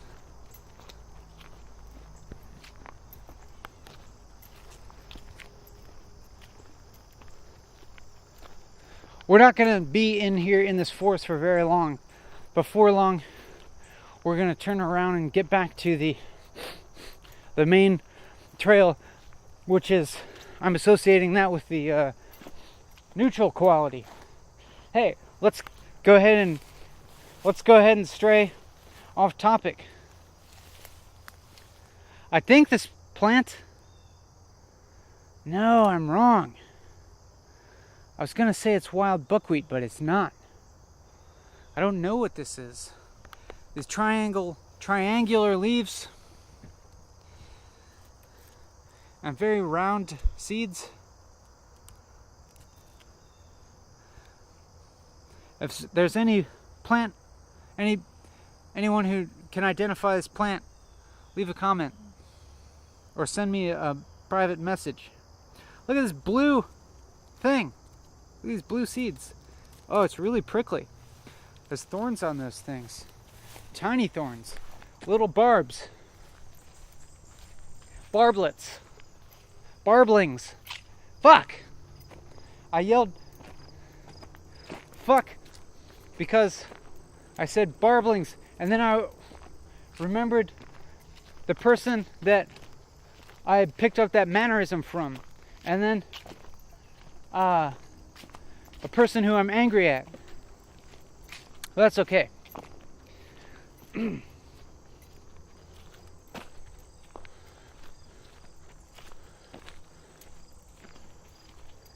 I feel not only my back sweaty, but my chest feels sweaty too. But then when I put my hand to my chest, I couldn't feel any dampness from my hand. It just feels like my shirt is clinging to my chest.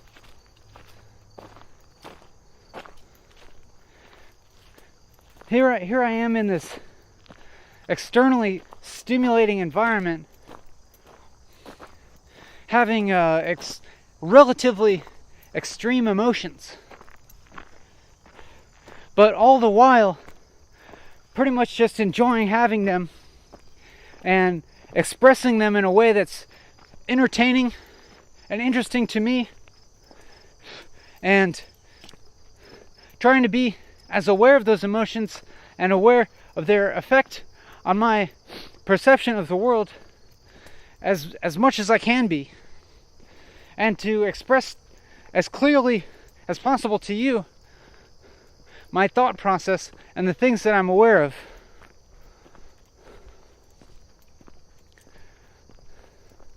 And I also acknowledge that it could be the case that my affected tone of voice right now could be engaging to you as a viewer, as opposed to a more monotone, more regulated tone of voice. Know what I'm saying? Even I'm starting to breathe a little bit harder because I'm walking uphill. And that could be emitting a sense of urgency, perhaps, and could be affecting my own emotional state, or at least, affecting my inflection. And it's quite possible that due to mirroring, you are experiencing some of these emotions as well. Similar feeling of engagement or urgency is possible. And I think that's a fine thing, but also I hope that by stimulating you, whoa, big ass praying mantis.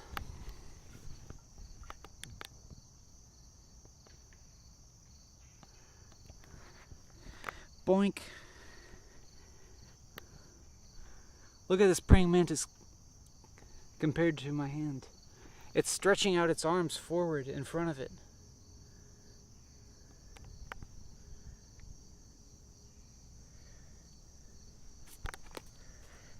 I want to say, what a beautiful animal. Whoa. It's so cool.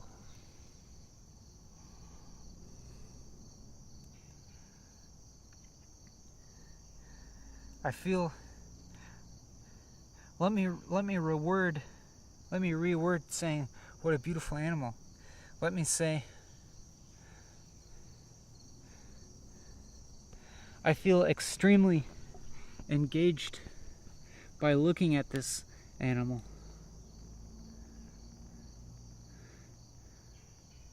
I feel, my senses feel enchanted looking at it. And oh, it's standing right above a dead fly. Cool. There's a dead fly right in under there. I know it's blurry.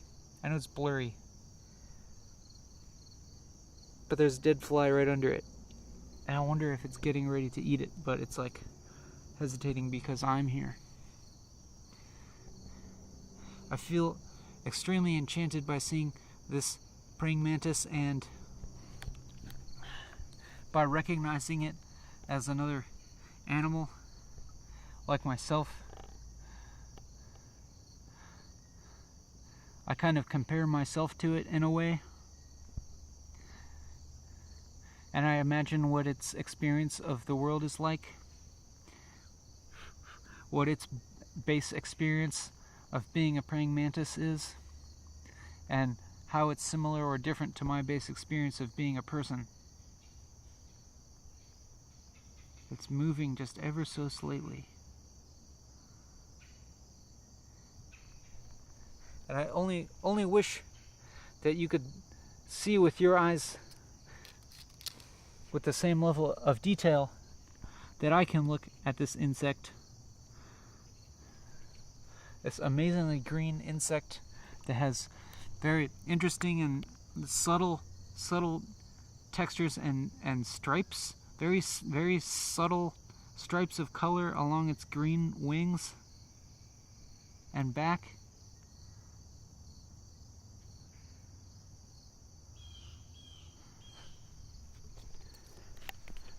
I feel so happy to have seen that.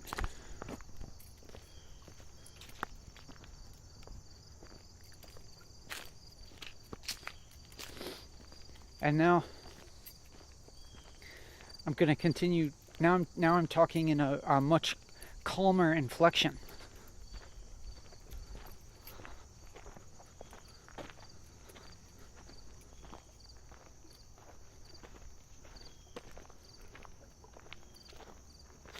I don't know if I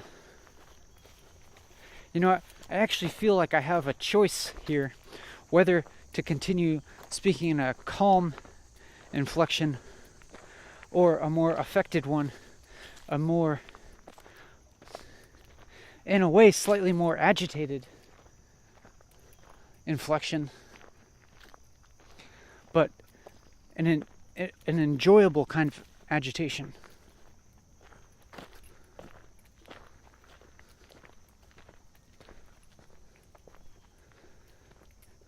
So part of me wondered whether seeing the praying mantis shifted my mood and my inflection, and I think it at least interrupted my train of thought, interrupted my flow, and it prompted me to start talking much more softly because I didn't want to scare it away. And then that just kind of introduced to me the option of speaking softer, which I recognized that option was there, and I wasn't not aware of it. I wasn't blind to the possibility of speaking more softly. I think I was mainly just choosing to continue to speak with this slightly loud venturing into the agitation type of inflection. And now I feel like I could do either one. I could go either one. Like I'm speaking softly, but I actually still feel very much stimulated.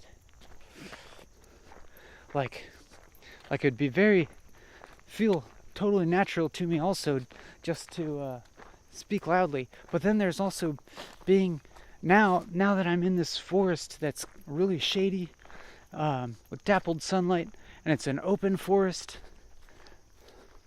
it feels, and there's not the sun beating down on me, and I can hear more insects and birds. I think that makes it feel more natural to me to speak softer for some reason. Also, actually, over there, sorry to spoil your bucolic experience, but over there I can see a line of cars parked in a parking lot over there, which tells me there are probably some people around here. And so talking quietly has the function of keeping myself less conspicuous to the other people and not drawing attention to myself. It's getting about time to take a pee, so I'm just gonna do that.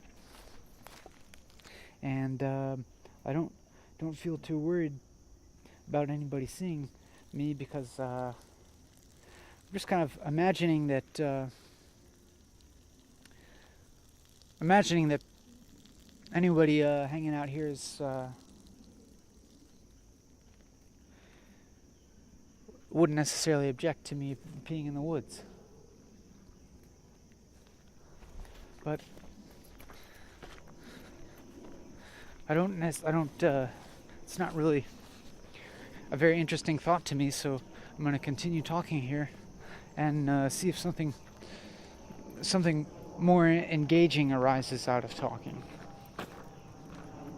I heard my left foot, kick some gravel in between sentences, but that doesn't feel interesting to me to talk about. What does feel interesting? I don't know. I don't have any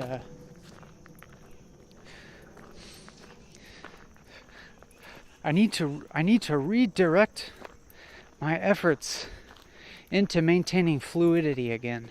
I think that have gotten maybe into talking too fast, to the point where my sentences are halting again and hanging up. I'm getting hung up because I'm talking too fast. You know what?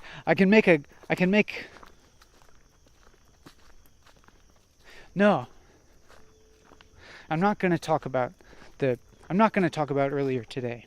I'm going to talk about right now. I'm going to talk about what am I experiencing right now. I'm not going to talk about external situations. I am experiencing external stimulations and these trigger thoughts in my head, but I'm gonna not talk about them. I'm trying to divert as much attention as I can into just talking while I'm walking here.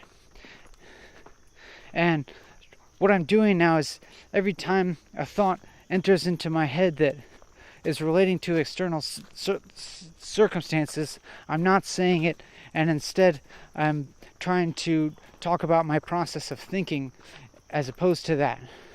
So I think that's okay if those thoughts do come into my head, but rather than state them, I think that I'm just going to talk about them rather than talk about them directly. And so instead I'm talking more directly about my thought process rather than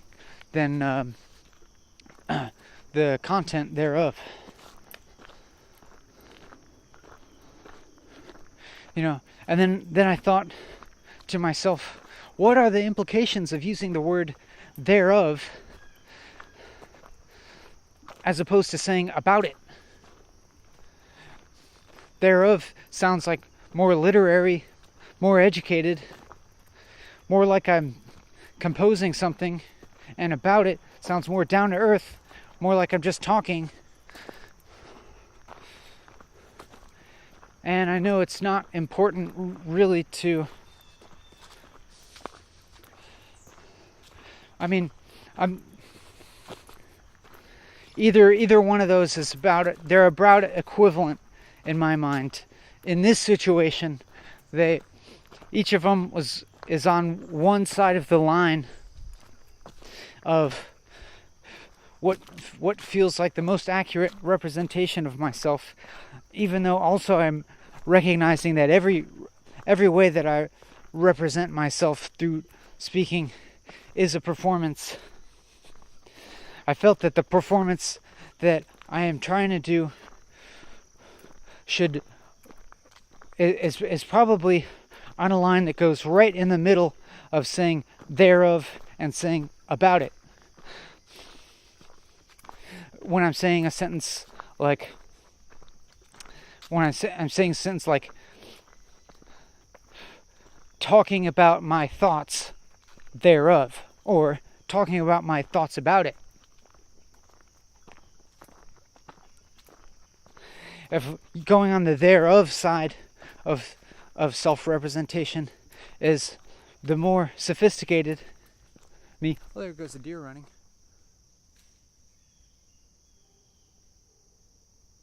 And saying, talking about my thoughts about it is on the more down-to-earth, everyman representation of myself. I feel happy about this, what I'm saying now. I feel a sense of discovery. I don't know what these videos are, if they're going to be good to watch for another person. I don't know what the effect will be. I don't think I'm going to watch it myself.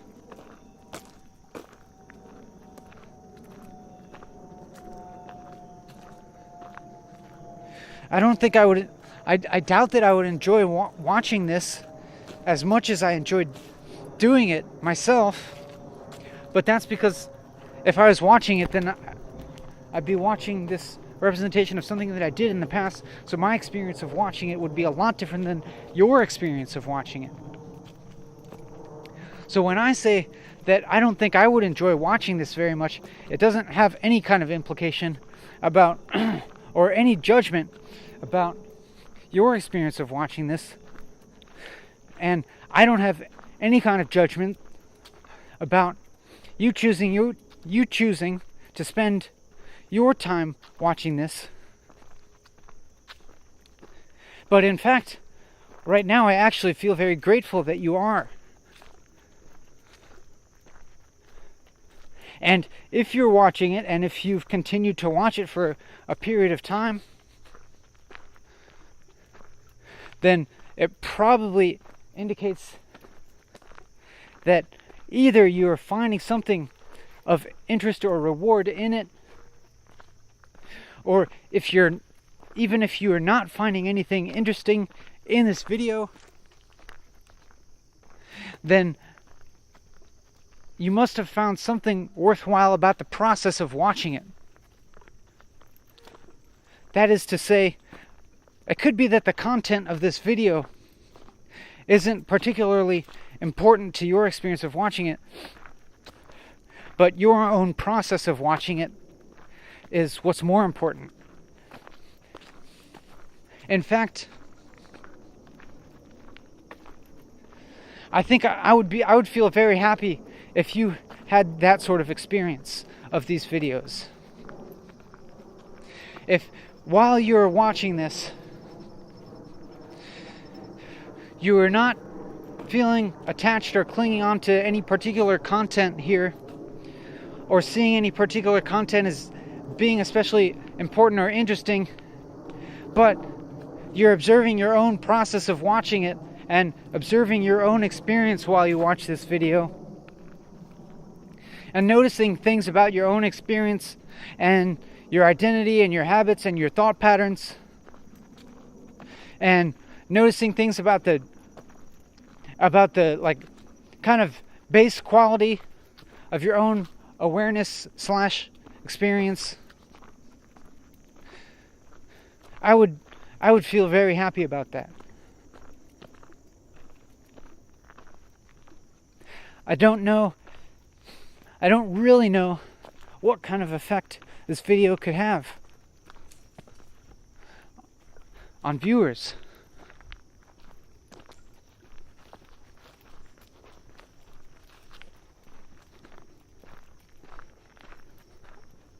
You know, sometimes I have this fear I could be making something, doing something, and having a process, a feeling of discovery while I'm doing it, feeling of engagement, stimulation,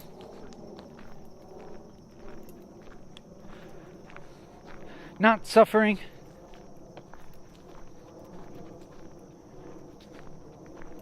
But then the product of what I make through that process could be entirely useless to another person, and they don't get any of those feelings from it.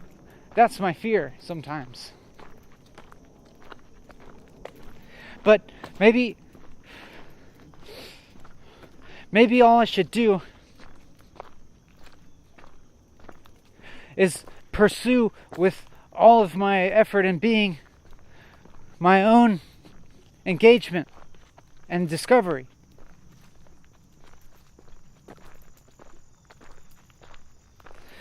To the extent that even if no one got any kind of reward out of the product, that there'd be nothing lost, because the process of making it was valuable enough to myself. But I don't know about that. I feel a sense of I don't know if it's responsibility. Not exactly responsibility to others, but yeah, maybe. It's not so much responsibility to others, but like wanting to give something to others. And even as I say that, I feel I feel suspicious of myself. Because by expressing an intent to give to other people within a product that I'm making for other people, this video, which I'm making for you, it could be entirely self-serving.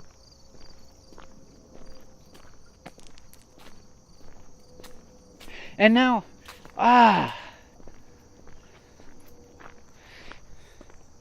even this activity that I'm engaged in now, as describing my previous action as being possibly entirely self-centered, self-serving, this could also be entirely self-serving, and that I'm portraying myself as being so self-reflective and so considerate and so aware of my selfish desires that I'm just portraying myself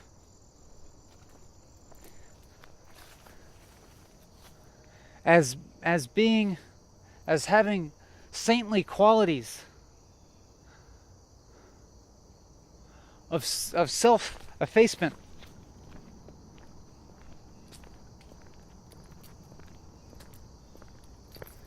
And now I find myself in this cycle that's hard to get out of. It's hard to get out of this cycle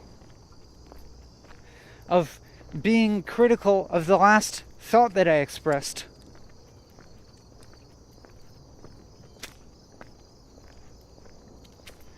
Critical on the basis of expressing certain thoughts with the self-serving motivation of portraying myself as being a good person.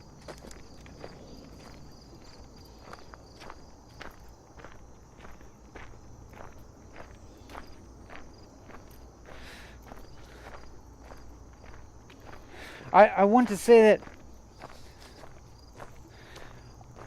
I really appreciate this opportunity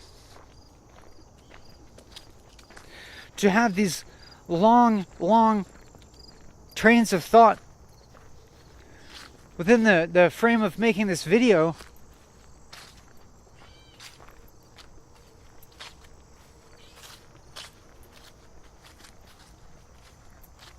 Because I can imagine that if I were having this kind of train of thought in the context of a relationship with another person,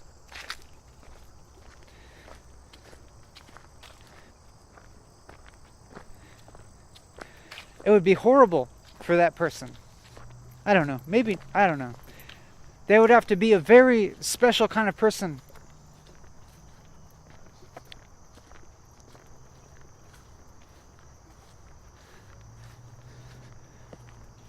to listen to me have this kind of continuous thought process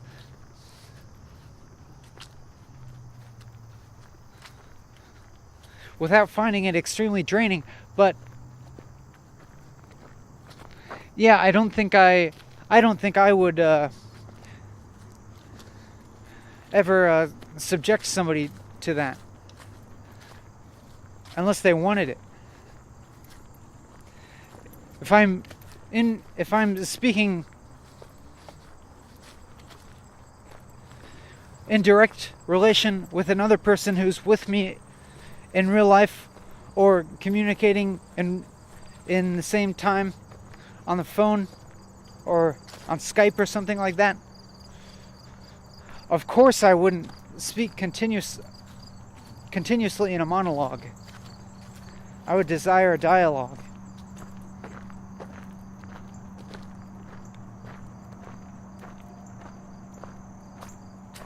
But this is an intentional monologue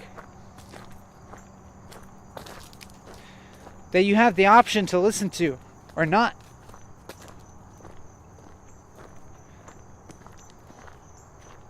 And so I'm trying to keep this monologue interesting and engaging over a long period. Now I'm looking at this pawpaw tree to try to see if there's any fruit on it. There's grapes growing off a grapevine up there. And there's hawthorn berries growing off this hawthorn tree. But I don't see any pawpaw fruit growing off this pawpaw tree. I would really like to find some pawpaw fruit. And this is the time of year when it's ripe. There's only a short window and it's right now. I would really like to find a pawpaw. And I've seen pawpaw trees around here, but I haven't seen any fruit on any of them.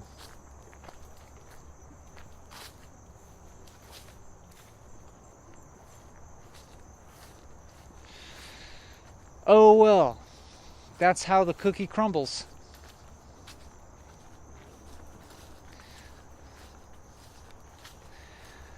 I unfurrowed my brow. Woo! Oh, there I saw a small grasshopper and I thought it might have been a very small praying mantis. Then I realized it was a grasshopper and I thought, oh, it's just a grasshopper.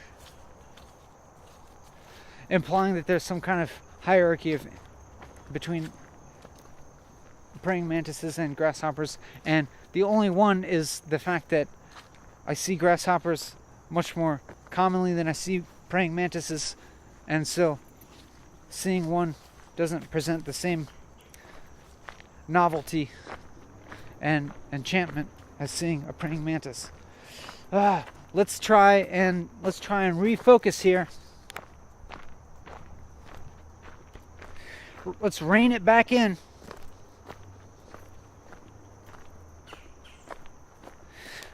I think that I've been using some colorful language.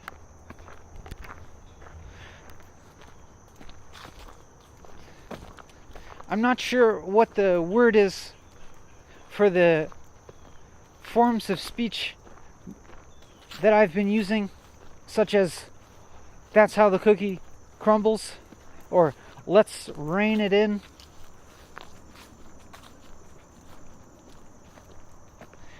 They're not, I don't think they're colloquialisms, because they're not part of colloquial speech.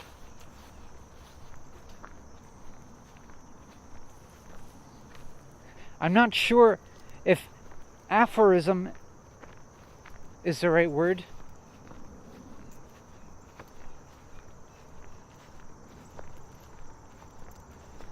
Oh well.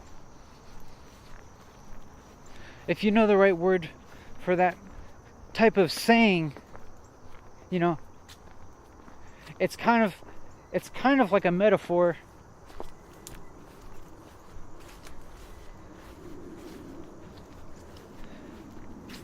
But it's another word for a saying.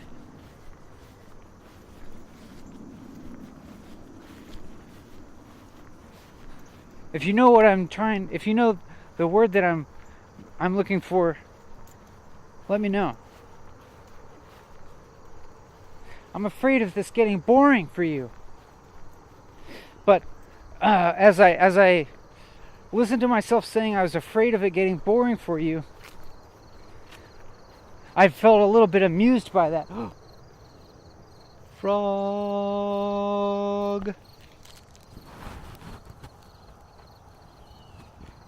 Pickerel frog.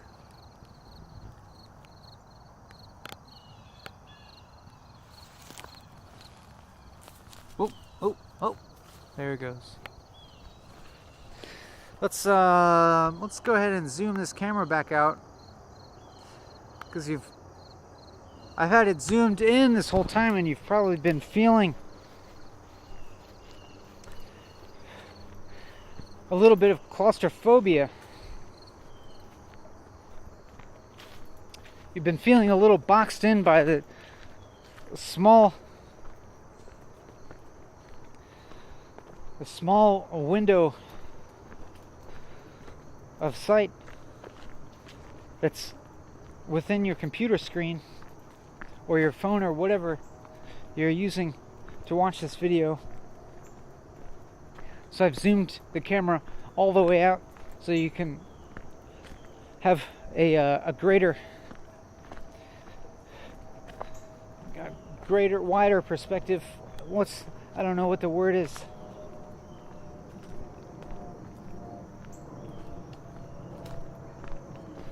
I'm talking here, I'm not speaking. I don't have a speech prepared. You know what's interesting? That that subject came up when I was on the part of the trail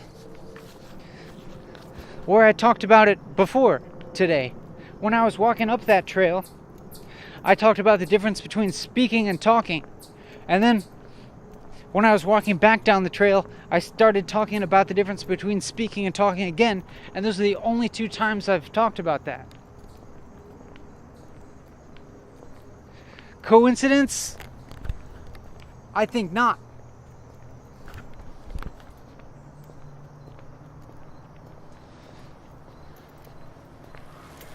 I'm walking back now on the path.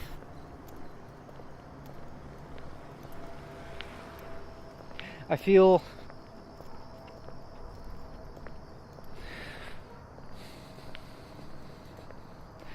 some concern over maintaining the level of engagement in this video.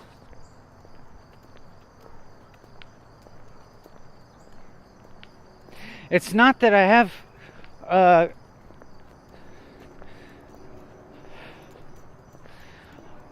it's not that I'm worried about viewers tuning out. Sit with me? But I would like, if I'm able, to create an experience for you that's worth watching. And I like to think that I can create an experience for you via this YouTube video that will be more rewarding in the long run than watching most other YouTube videos. At least for some people.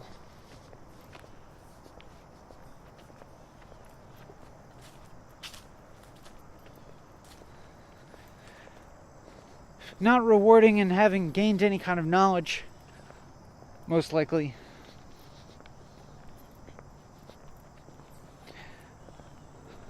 But hopefully rewarding in a sense of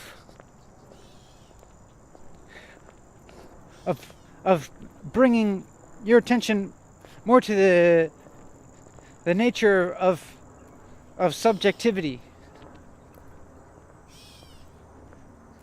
and bringing your attention to the quality of your experience, of your base experience. You know, your base experience of being a person that has a consciousness, of being a consciousness, I could even say, and being able to perceive things.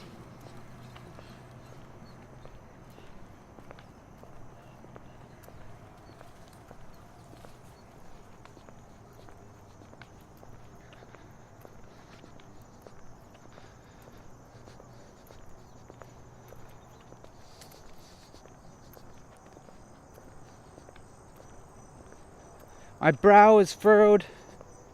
I feel there was a gap there where I felt some sad emotions triggered by external stimuli.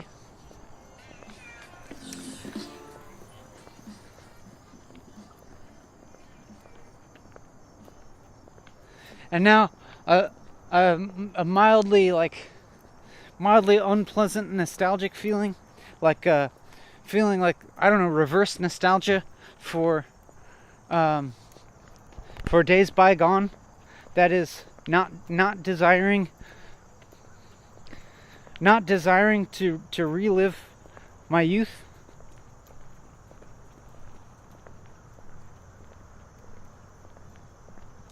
Also, that being triggered by external stimuli.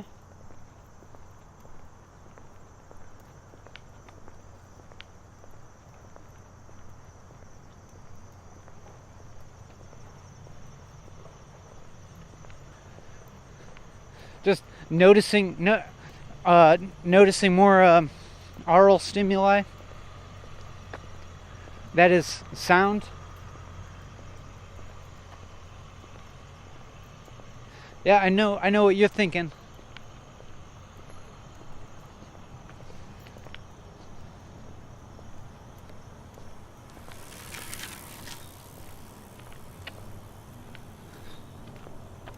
I'm glad that this video camera records a stereo image.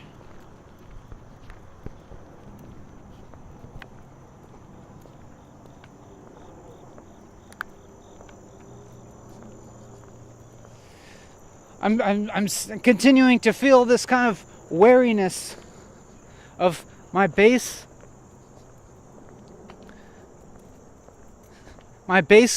quality of experience. And now I'm just like whacking plants with my hand. I'm softly whacking plants with my hand out of frustration of not being able to escape my experience as an embodied being. I'm stuck in his body.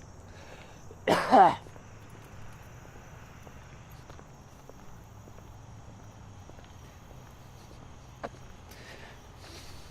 feel like I'll never get out. And I feel like when my body dies, then will I get out? Or will there be no more experience? There'll be no more me to get out. Am I my body? I don't know. I'm not.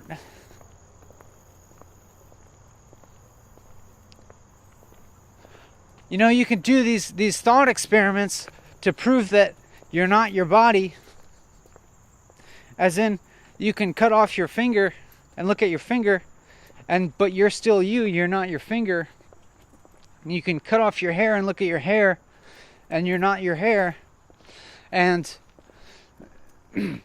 they say that all the cells in your body have completely regenerated every 7 years. So all the matter in your body is new every 7 years, so you're not that matter. So they say you're not your body. My present experience is one of feeling identified with this body of mine and with aging. I'm aging and I can't stop it. I can't stop this process of going from young to old, from birth to death.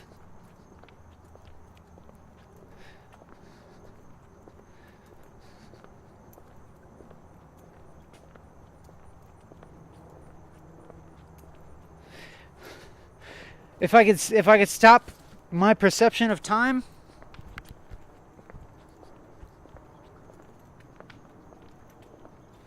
then I suppose that would stop my experience of aging.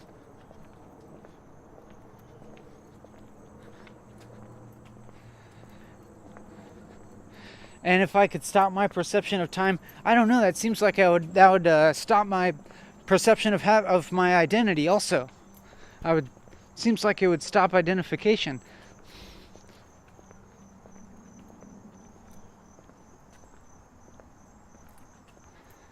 How can I stop my experience of time? Can I do it right now? Can I do it right now just with my thoughts while I'm talking? Can I just stop feeling time passing? Or can I feel it differently in a way that doesn't suck? I still feel time passing. I still feel time passing. Even the fact that I can hear things means that time is passing. If time was stopped, I wouldn't hear anything.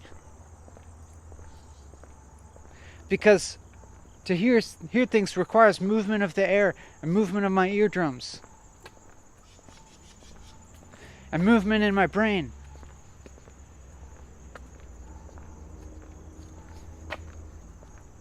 Any kind of stopping is only relative. I can never get totally stopped. Ugh.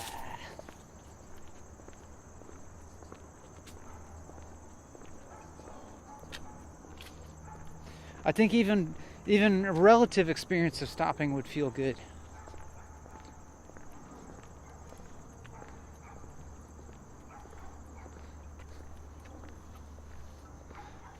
But I don't know. Maybe it wouldn't feel good. Maybe there wouldn't be anything to feel. Actually, I think there wouldn't be a good to feel. Because good is like a comparison. Good requires a perception of time. Because it's comparison, you have to have memory or imagination of something else that's bad.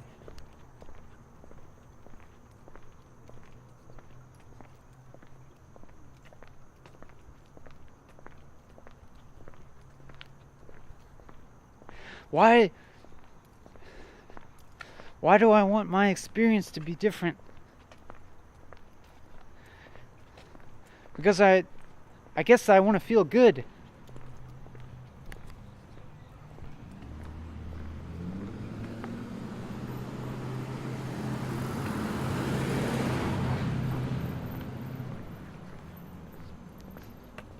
I want to feel a type of good that's more substantial than pleasure.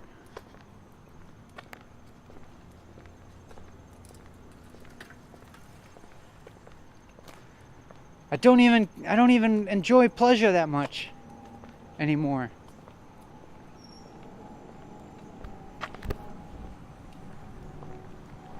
I don't like eating ice cream. You good? Not really.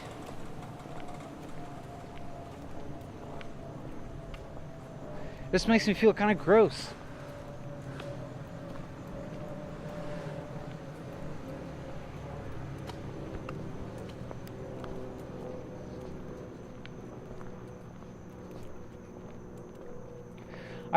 I think that theoretically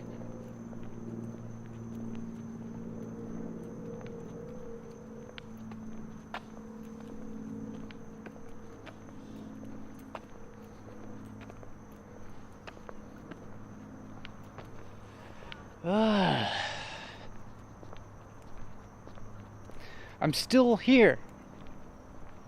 I'm still here experiencing time passing. I'm still here aging.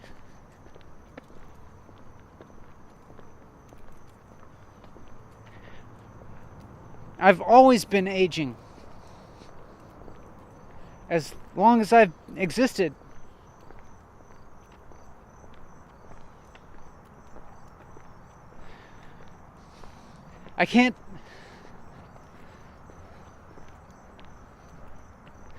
I don't know whether it's desirable to have this feeling of being an embodied human,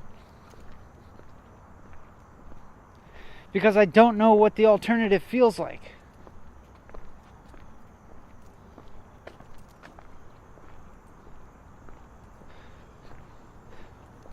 And I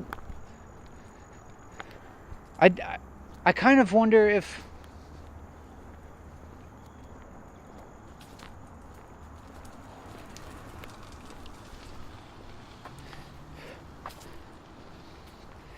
there is any other experience other than this one that I'm having.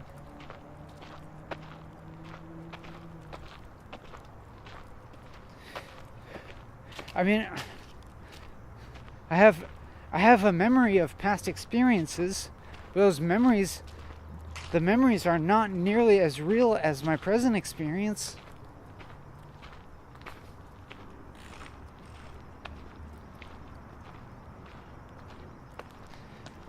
And I can imagine possible future experiences, and those are also not nearly as real as my present experience. The memories of the past and the imaginations of the future, all they are is components of my present experience. I've done this thing before. I've gone through this thought process before. I can logically deduce that the present experience that I'm having is the only experience.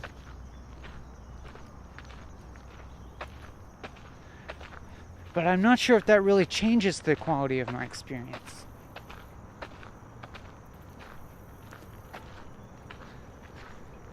I don't feel happy or sad. I do feel some, I guess I feel some kind of searching. I don't know. Maybe I'm going to give up at some point. Give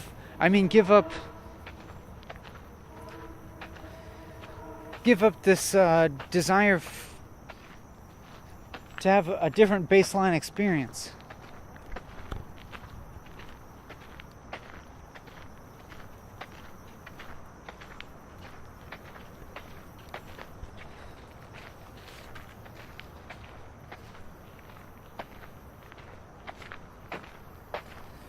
But my brow was definitely very furrowed just then.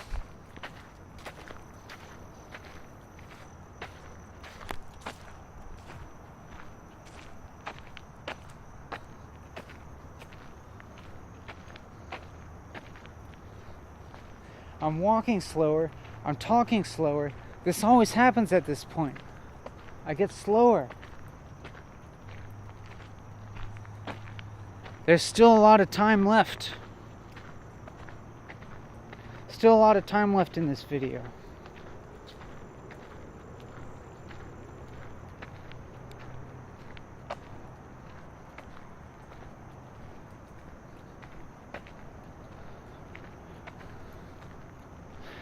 Am I suffering?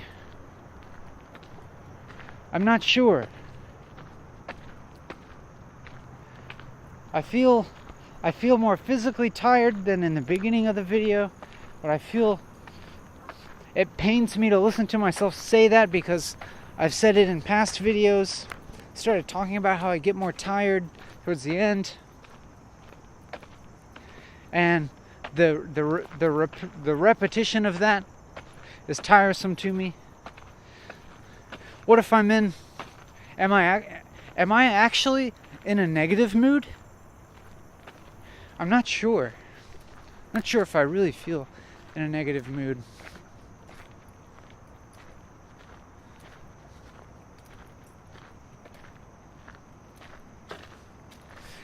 My inflection has a certain quality to it that was causing me to wonder if I was in a negative mood.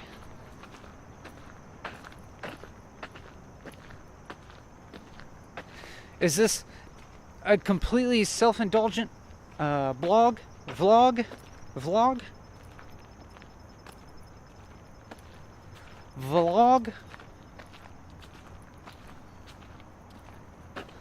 I'm not going to try and answer that question.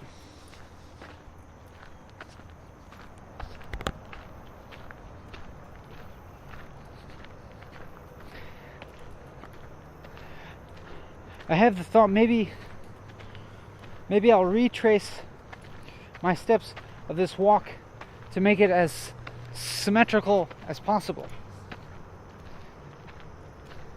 Yes, I think I will do that.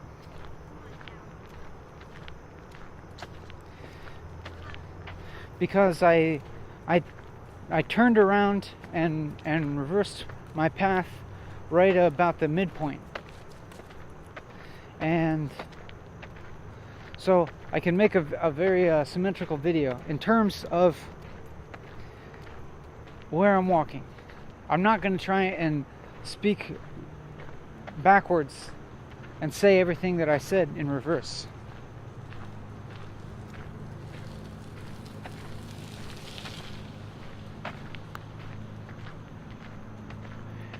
We're here by the big patch of wood nettles. I'm just resorting to describing this patch of plants that I'm walking past.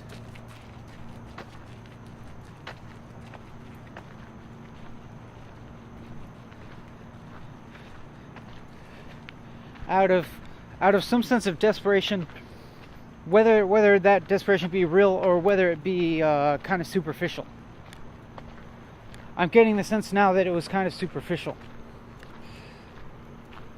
because I'm gathering that what I'm talking about now is still within my goals. I'm still talking about my thought process, my talking about my talking process. I'm continuing to make a video, whether it's engaging or not, whether it's compelling or not.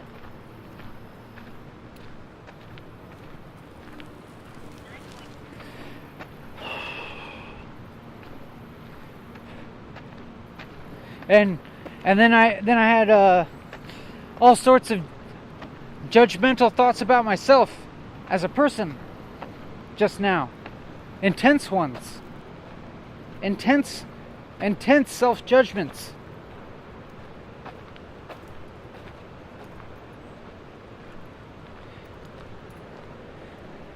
And you know what? Those self-judgments occurred in conjunction with the judgment that I had about other people in the past. I have some kind of perception of some other people that I can think of, and that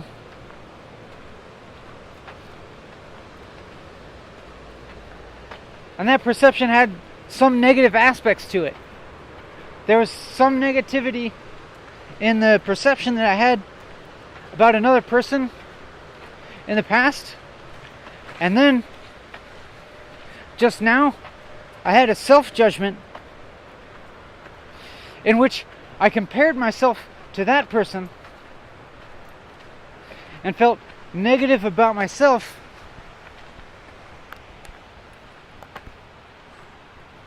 in association to myself being like that person whom I judged negatively. But I'm realizing now that my negative judgment of that person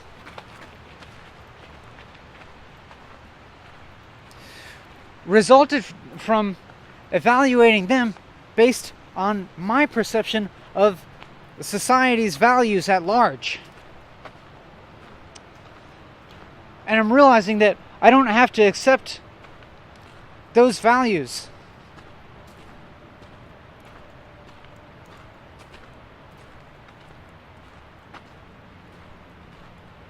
And I don't have to use them to evaluate other people or myself.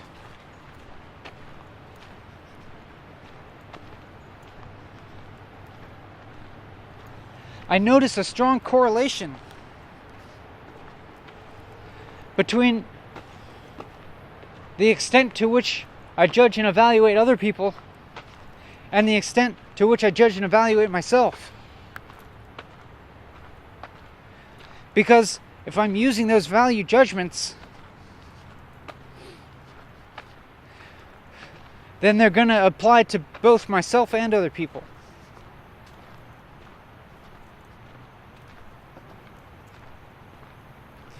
If I find myself judging and evaluating myself, then it's also highly likely that in that same time, I'll probably start judging and evaluating somebody else. And I notice myself doing this, and I think it's ridiculous.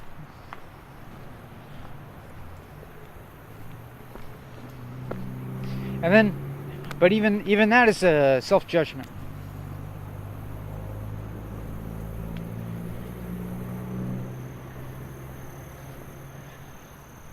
I'm retracing my steps and going as backwards as possible, making my geographical trajectory as symmetrical as possible. And here you hear me using 3 words in one sentence that all have sophisticated scientific connotations. At least to me they do. I might be over-judging and evaluating here. And I'm drawn towards exploring another geographical location that I didn't explore in the first half of this video. But I'm going to restrain my interest. I'm going to restrain my curiosity in order to indulge my desire for symmetry by going back the same way I went before. And this time, when I'm in this location, there aren't the people around. And so there'll be that much more of my attention to devote to speaking. And similarly, this being the second time that I've traversed this particular ground, theoretically, it should require less of my attention to maintain my physical safety. Thus, I can devote more of my attention to talking to you. I have to also make sure to keep an eye on the video camera, because I feel like I'm getting to that point where the batteries are going to run out sometime soon, and I gotta notice that as soon as possible so that I don't continue talking without recording.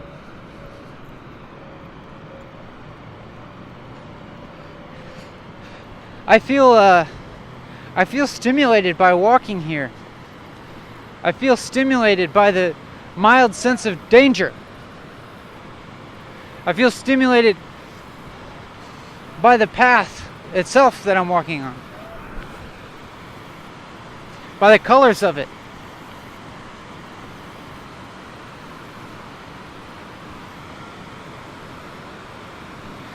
What next am I going to say? What am I going to say next to word it a little differently? Am I sick of hearing myself talk? I'm not sure. It's yes and no. Yes and no.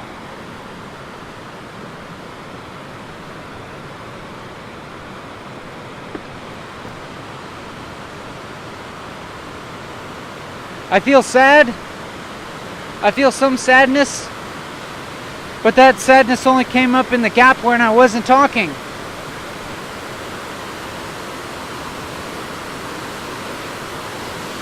Is this real? Is what I'm talking about real?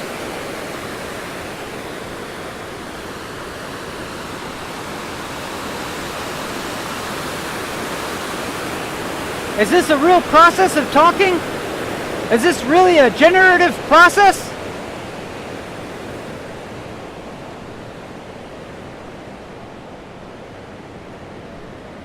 Am I really controlling my thought process? Am I really regulating my emotions?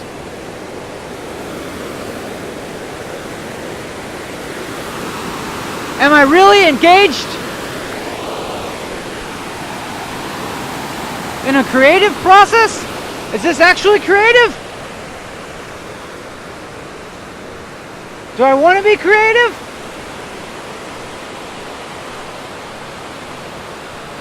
It feels nice to yell here because of the background noise. And it's a more pleasant background noise. To me, at least. What than a jackhammer? Is that, or is that just a culturally ingrained idea that sounds of nature, quote unquote,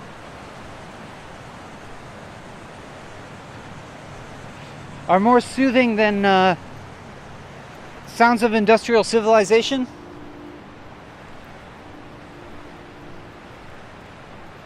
Can't we move beyond that dichotomy?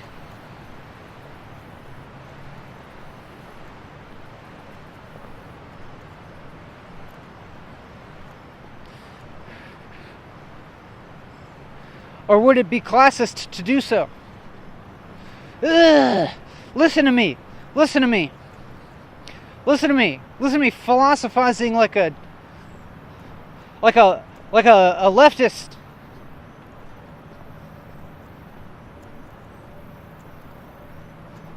Listen to political terms entering the fray, muddying my formerly pure pursuit.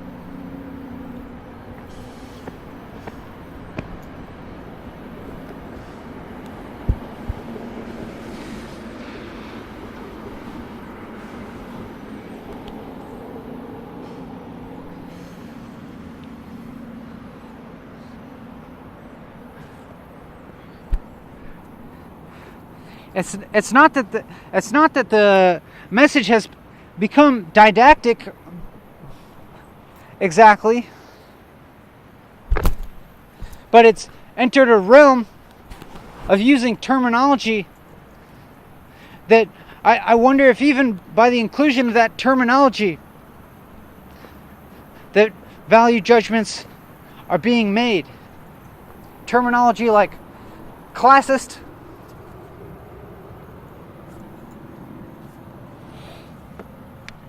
terminology like industrial civilization, that's not so much. I don't think that has any value connotations as far as I'm concerned.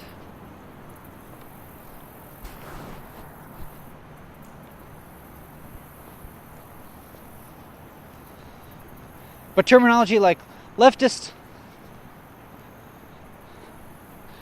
shouldn't I just leave all of that out of this? I think I maybe, I don't know.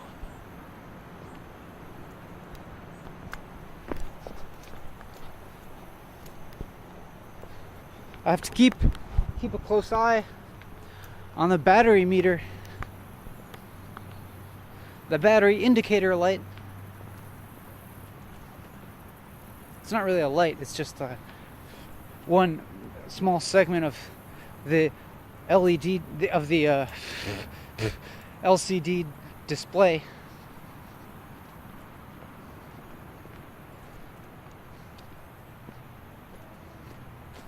Is that when I said LCD display, was that redundant? As in, is LCD an acronym for liquid crystal display? I bet it is. And so that's saying LCD display is equivalent to saying liquid crystal display. Like when people say ATM machine, it's equivalent to saying automatic teller machine. This is I'm faltering here. I'm getting off the path.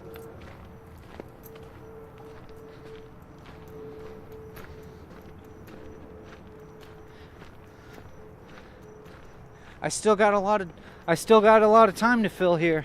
Still got to keep talking for a while. Don't have to. Don't need to think about it that way. Don't need to talk about it that way. I want to. I want to continue talking.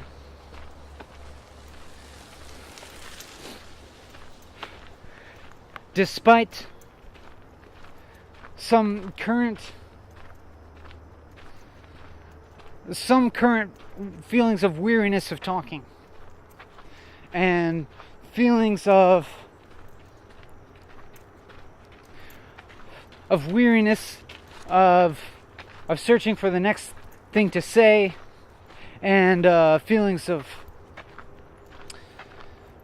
self-consciousness around the things that I do say.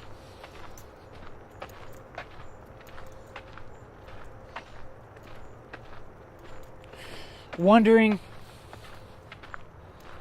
feelings of potentially judging this video.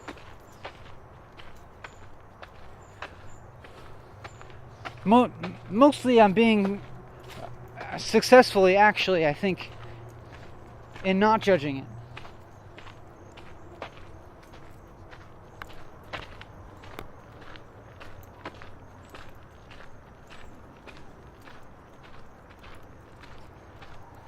If you are watching this video and you feel like you should be watching previous ones all as well,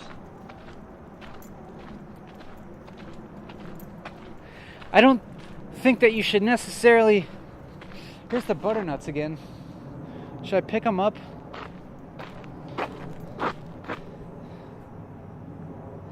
Yeah, I guess I'll pick up... Nah, I don't want to process them. It'll take so much time.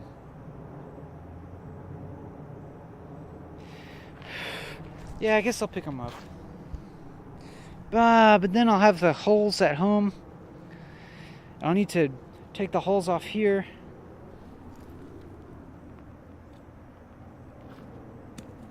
I think I'm gonna leave them here for now.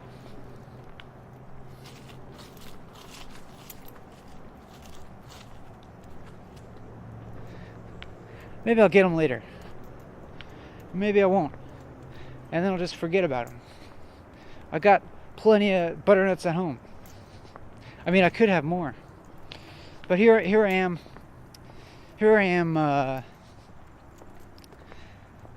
Vacillating. I think that's the word. Vacillating. Between the option of collecting the butternuts and bringing them home and leaving them there.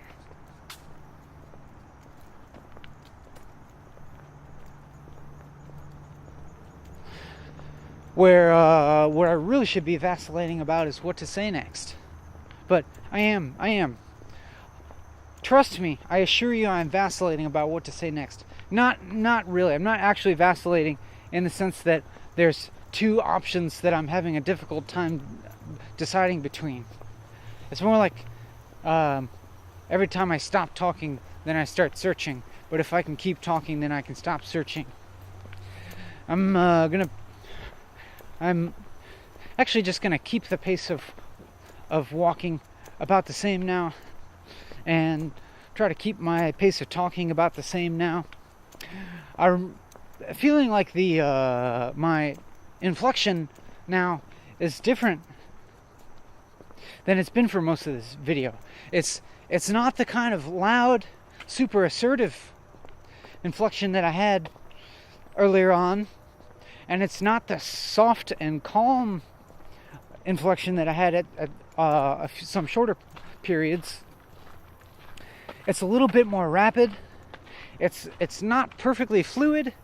It contains some halting and some stutters. But it's not totally halted and stuttering. I guess in that past sentence it was a little bit, because I repeated the beginning of the sentence over with a few words.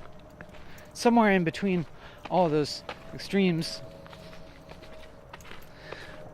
I'm not sure if it's affected in any particular kind of way, but there's, I think, some sense of urgency to it. There's some sense of dissatisfaction, of searching, of wanting, but it's not necessarily a painful one.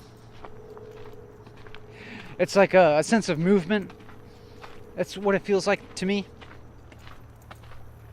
Like the searching feeling feels okay, I guess. It doesn't feel like enormously satisfying. You know, because it is still a sense of searching. But it seems kind of the same to the kind of sense of searching that probably we all feel in our life. Like maybe most of the time. When I think about that, all of life feels intimidating. To keep living all this time and this feeling of searching. If I think about how long just like one moment of today feels, how long it feels, and then I think of a whole lifetime of those moments,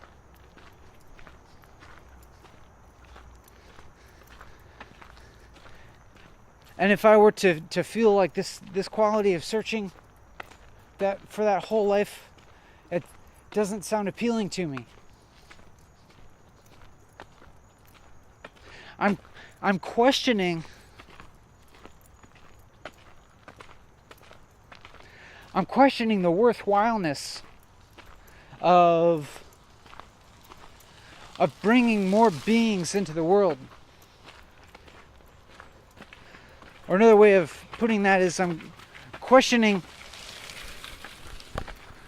the morality of having kids. Because you bring a person into the world really without their consent. Hey, there's a big ass turtle all the way out of the water, sticking his head up.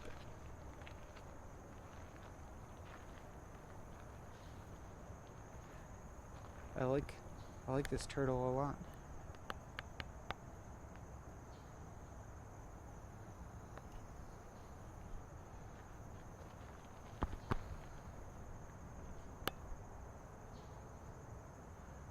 I like how he's reaching his head upwards.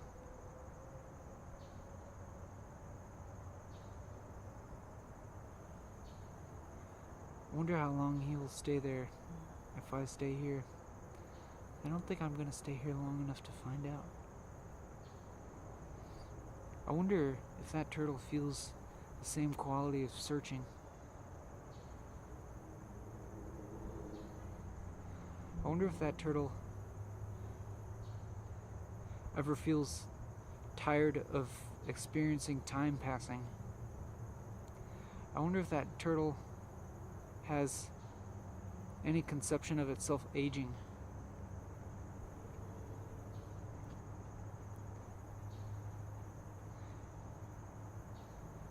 I wonder if that turtle dislikes the experience of aging, if it has it. And I wonder if that turtle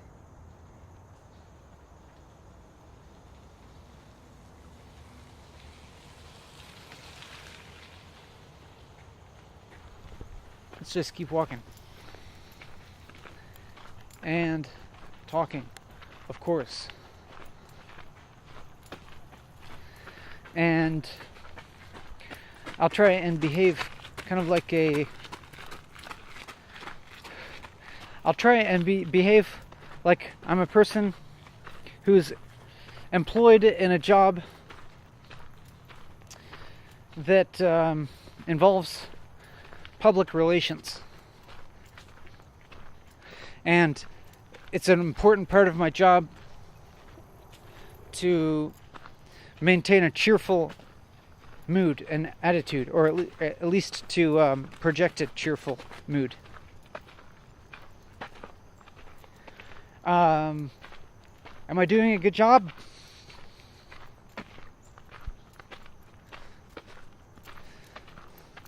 I don't think so.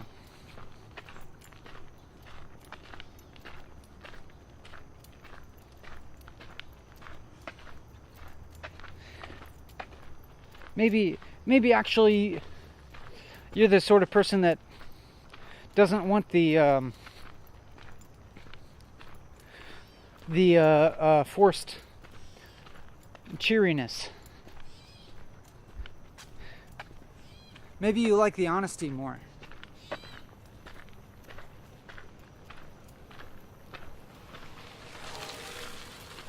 But I'm at least trying to have a neutral mood as opposed to a negative one.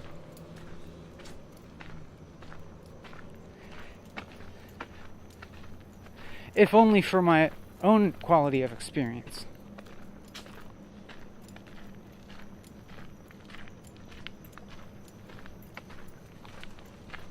Whoa. A big fish just splashed. I think. I'm assuming it was a fish. Haha. I don't know if you'll be able to see this, but there's a really small turtle floating in the middle of that water. Just floating there with his head above the water.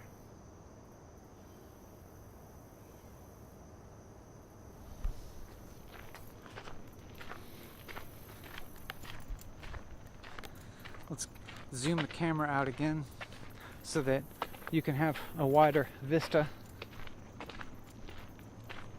And I'm looking around at my surroundings. I'm looking to my left and right, maybe more than is conducive to focusing on my speech. I mean talking.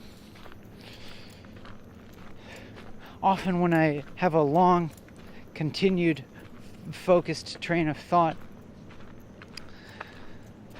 I just keep my eyes focused just like a few feet ahead of me while I'm walking, and I just keep it there while I just focus on my talking a lot. And I'm doing that now, and I'm just gonna try and continue talking fluidly. I also have to keep an eye on the battery meter because I know it's gonna die at any moment. And I just don't know what to say. My brow is furrowed, now it's unfurrowed. I'm seeing objects that I've become very familiar with because having walked past them several times now. My surroundings might be becoming less stimulating, although they're still very pleasant to me.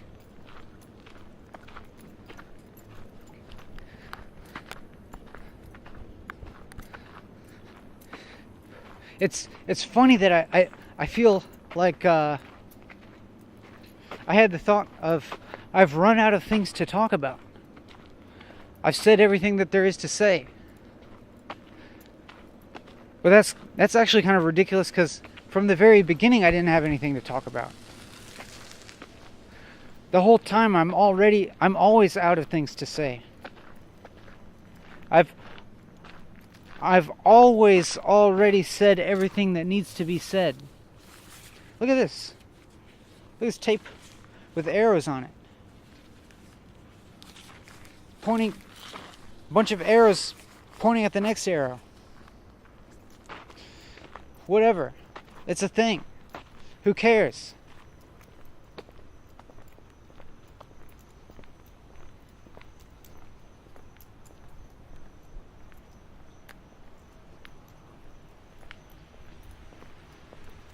I'm just gonna keep talking, even if here's a place where I saw a big giant frog last time, but I don't see it now. I only see a flip-flop and an empty water bottle. Just gonna keep talking and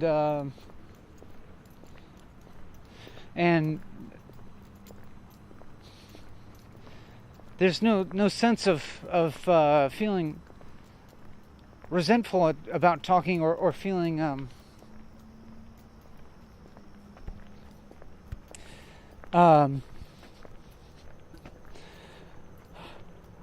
yeah, there's no sense in feeling like I just have to keep talking. So there's no sense in like talking and feeling bad about talking, because keeping in mind the fact that I can choose to stop talking at any moment. Here, looking at the battery meter again, still going. Actually, you know what I can do?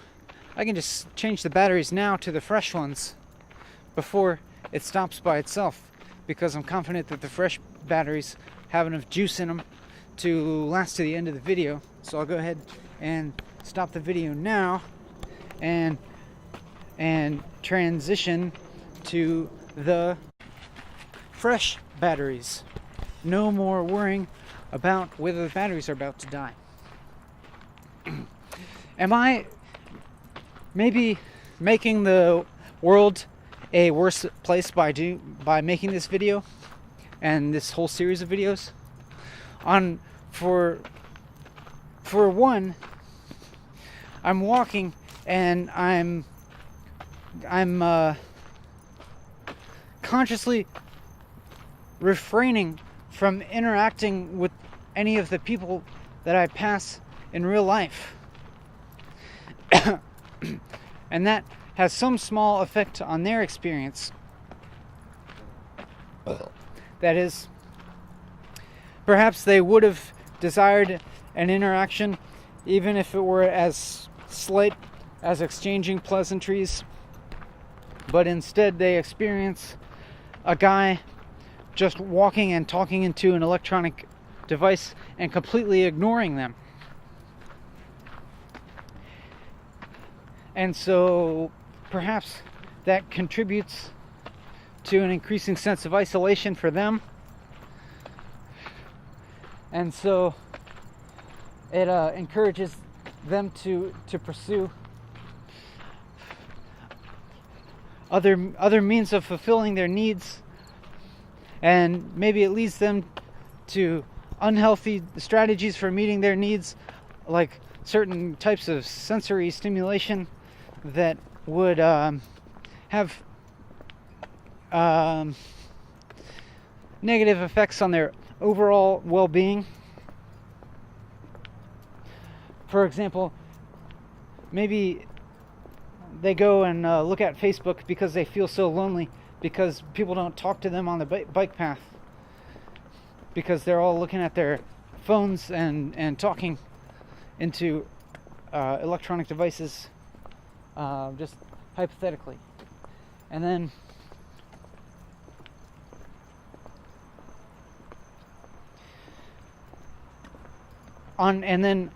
secondly, I'm making this video and I'm intentionally trying to make this an interesting, engaging video for you to watch, although I'm not trying as hard as I could, because it's not actually like as stimulating as a shorter produced and edited video with effects and scene transitions and stuff like that, and music. But I am creating video content that could be appealing to the sort of person that would otherwise not be watching YouTube and might be otherwise engaged more directly in their physical surroundings. Because I'm that a person with that sort of inclination myself, who tends to have the idea that time spent looking at the screen might have a detrimental effect to my well-being as opposed to time spent engaging with my physical surroundings. And so it could be that the type of media that I'm creating is of a rare quality of being appealing to the sort of person who has the same tendencies of preferring physical interaction with their physical environment. And thus, perhaps I am causing more people to spend more time looking at the screen than they would otherwise, and thereby making the world a more alienating place for humans.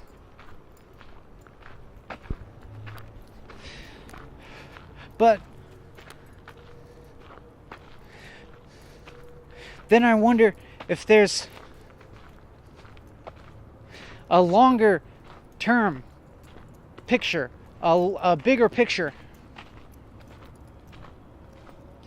that this plays into, in which that's not the case. And by this, I mean a non-anthropocentric worldview, and further, a non-biocentric worldview. I'm talking about a worldview in which we're able to extend empathy towards every type of matter, living or not, having recognized that there's no fundamental difference between the animate and the inanimate matter. That animate matter is still behaving by the same physical principles as inanimate matter. And that animate matter is only one of many possible manifestations of the nature of matter and energy and reality. And our classification of matter as animate is merely a matter of classification. That's a funny thing. Our classification of matter is just a matter of classification.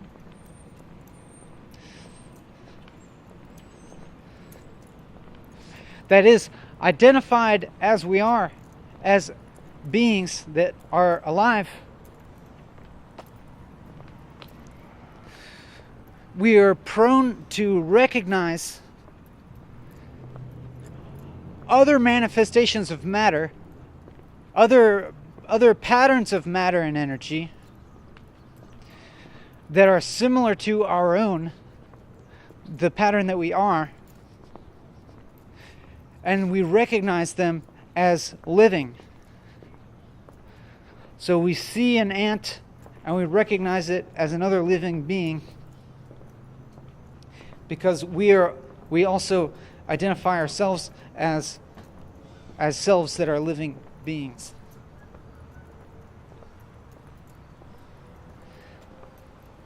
But inanimate matter, not having a sense of self, I imagine, sees no hierarchy between the living and the inanimate. And by bringing the word hierarchy, I also draw attention to the fact that not only do we distinguish between inanimate and animate matter, but we tend to value animate matter above inanimate.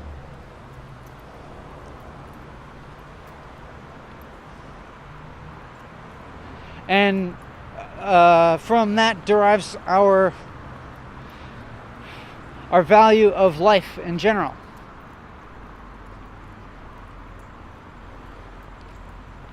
And there seems to be a progression of of our sphere of empathy, starting from ourself,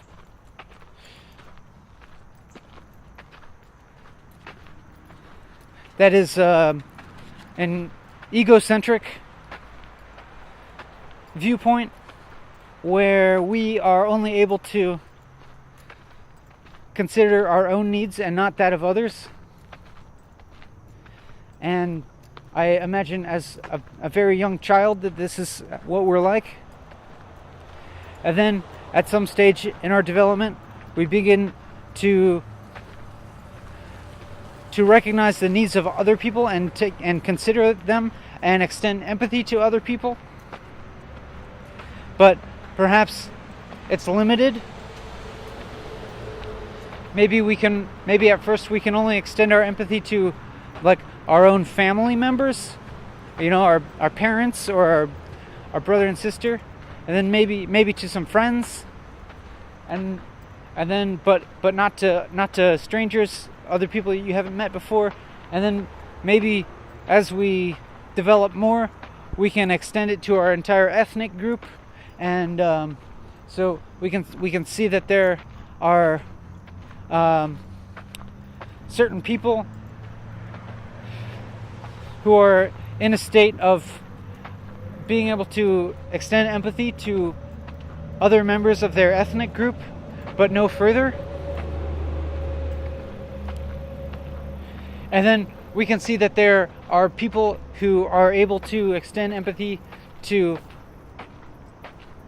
pretty much all people, regardless of ethnicity, all people around the world. At least in theory. Maybe there's some individuals that they have conflict with, that they're not able to empathize with.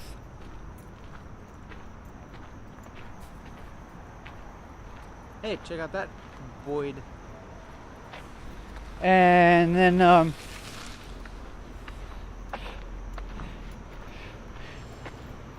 so there's a stage of development where we can extend empathy to our entire species, and then I think there's, hey, check out this wasp's nest.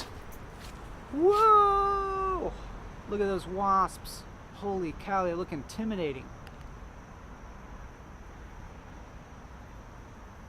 Those look scary if they were to swarm on you.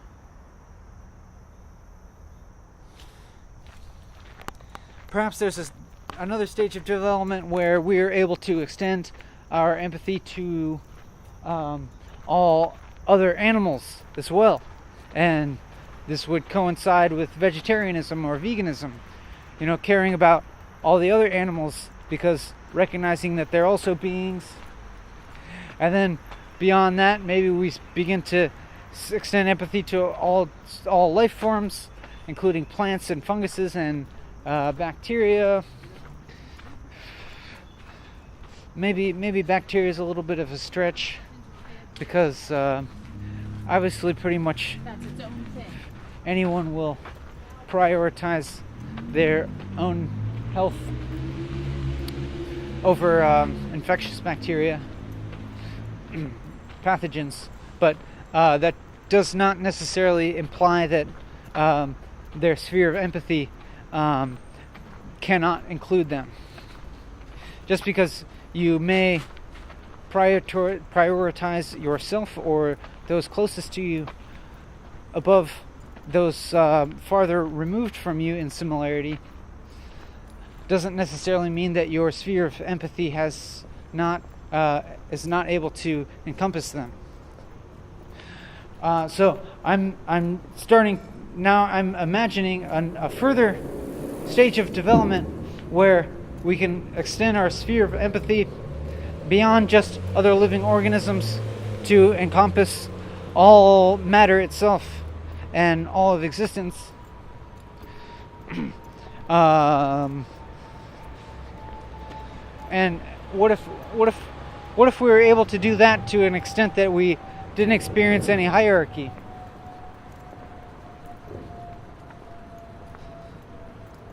I didn't perceive a hierarchy between living organisms and inanimate matter. So I've taken this long time to explain this idea merely whoa, look at that turtle. Oh, swim away. It has a ton of algae growing on its shell, and it looks really shaggy. Looks like a dinosaur. I wonder how old that turtle is.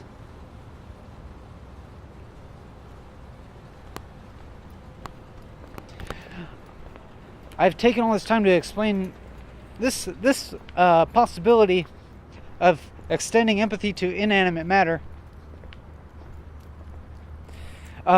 Perhaps it's only a way of rationalizing my action of creating these long videos that you might be watching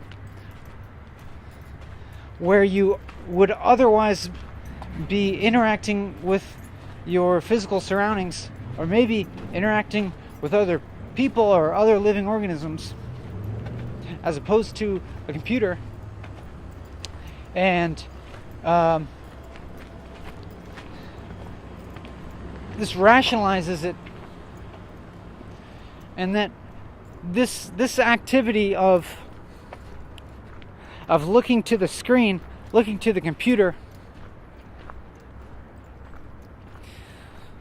for qualities like connection and intellectual stimulation and sense of wonder and engagement, or even maybe going so far as some kind of spiritual qualities, maybe at least aesthetic, aesthetic stimulation, but yeah, possibly even some form of spiritual enrichment. Perhaps this process of looking towards the computer screen for these types of things is a process of moving towards a world that's less hierarchical,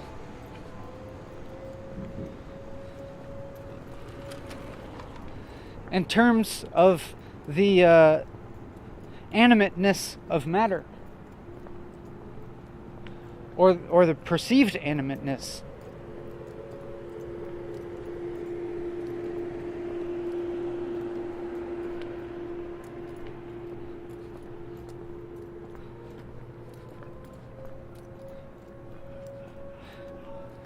I know we value life,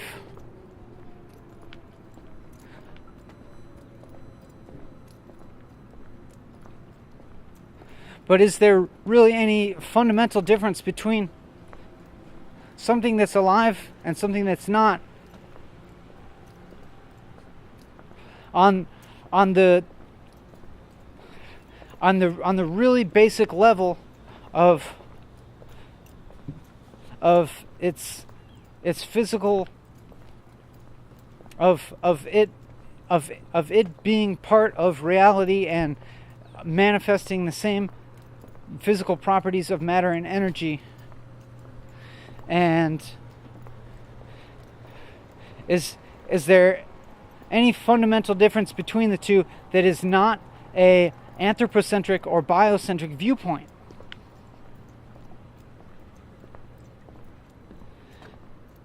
That seems like the real question.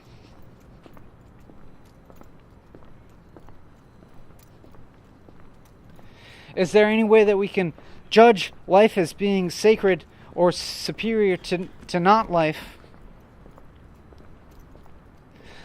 without being completely biased by our status as being living beings?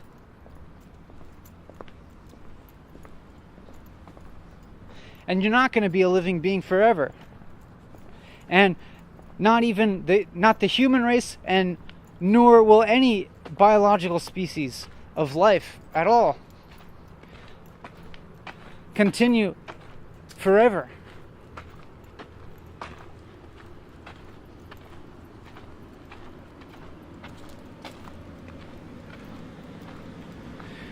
I don't think the planet Earth will continue forever.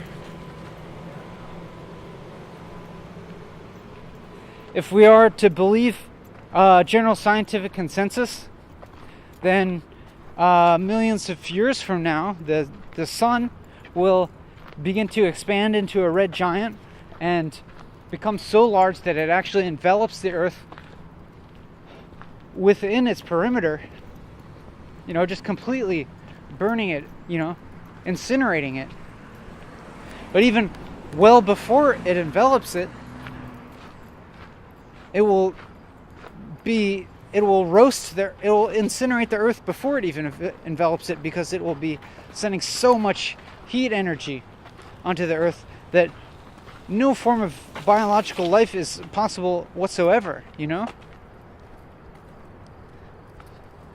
It would be like asking, could we live on the sun? It's so hot that our atoms are going to be ionized. You can't even have cells if your atoms are ionized.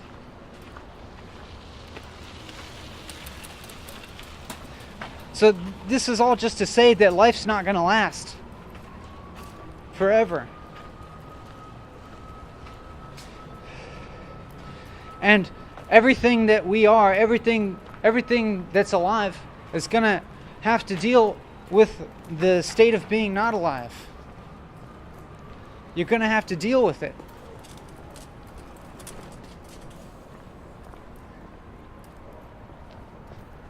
So why are we clinging to the sacredness of life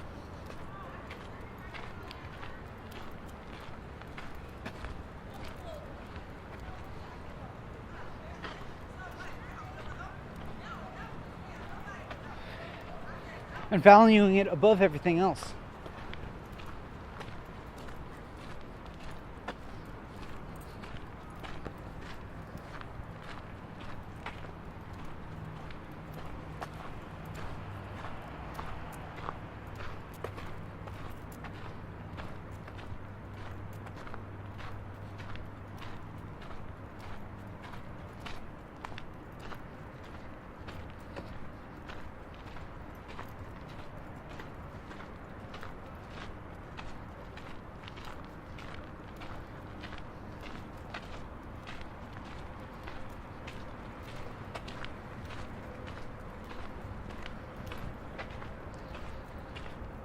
I'm not gonna drift too long into the silence here.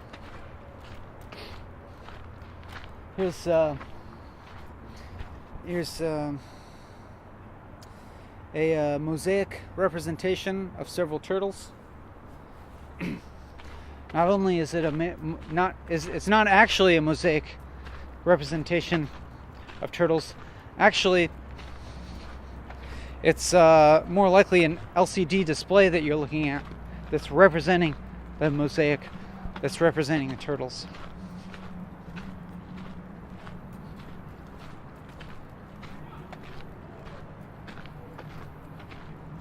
But the pixels are also a kind of mosaic. A really complex, fast-changing mosaic.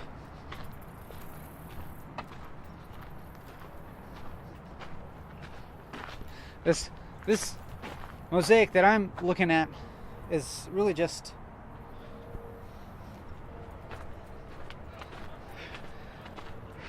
a simpler and unchanging, less changing form of an LCD, liquid crystal display.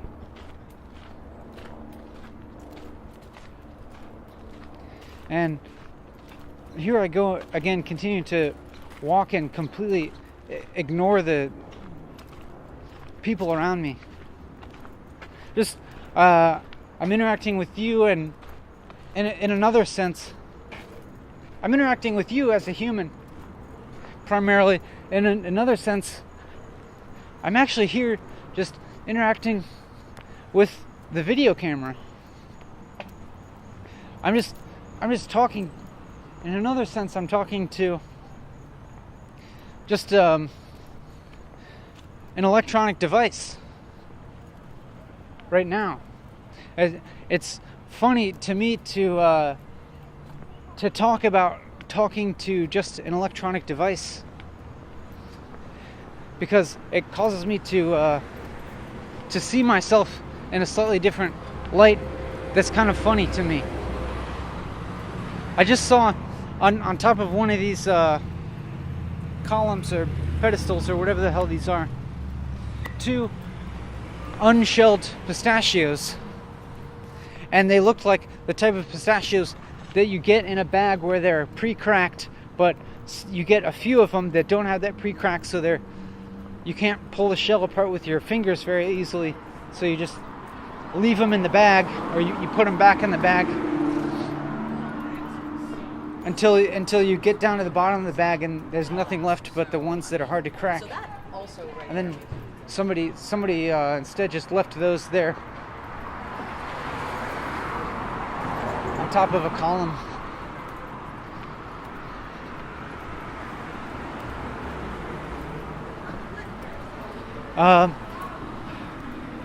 I'm just trying to continue to talk now, and like trying to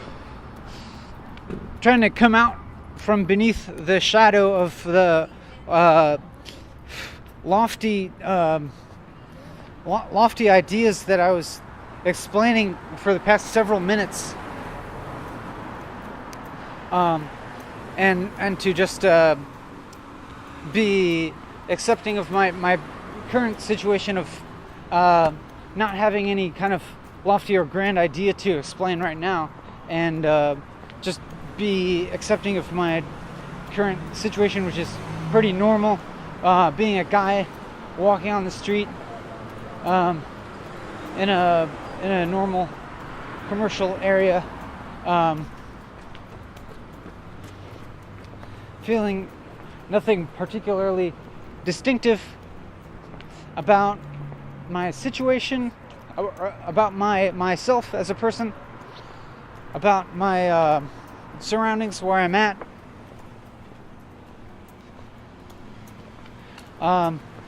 Maybe I do feel some kind of feeling of distinction about the activity that I'm doing right now, because I perceive it as being fairly unique as far as I can tell, at least I suppose, at least in its duration.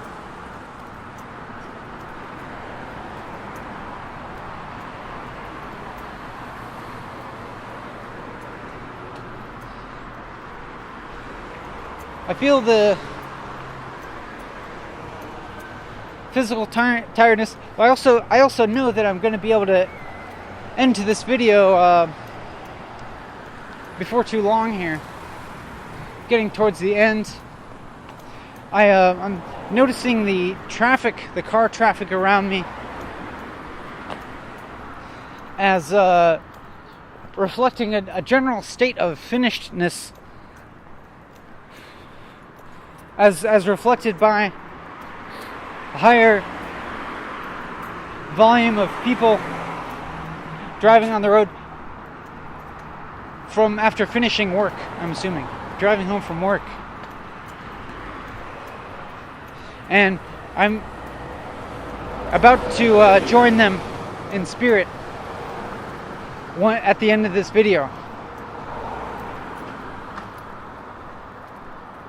I feel hungry and somewhat physically tired, and also mentally exhausted.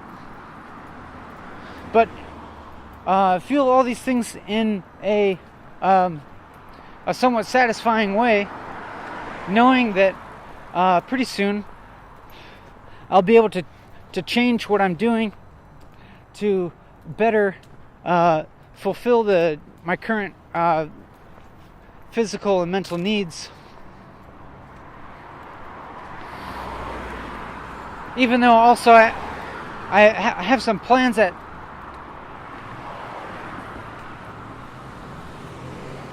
to meet with somebody in a creative context, in a productive creative context, in less than an hour from when I end this video. And so I won't be able to completely rest myself, but I'll get a short rest in which I can eat food and maybe get off my feet for a little bit and be quiet and not talk for a little bit, at least for just a short amount of time before I go to meet somebody else and supposedly do creative work. The speaker box here is still balanced on top of the rock like I left it a couple days ago.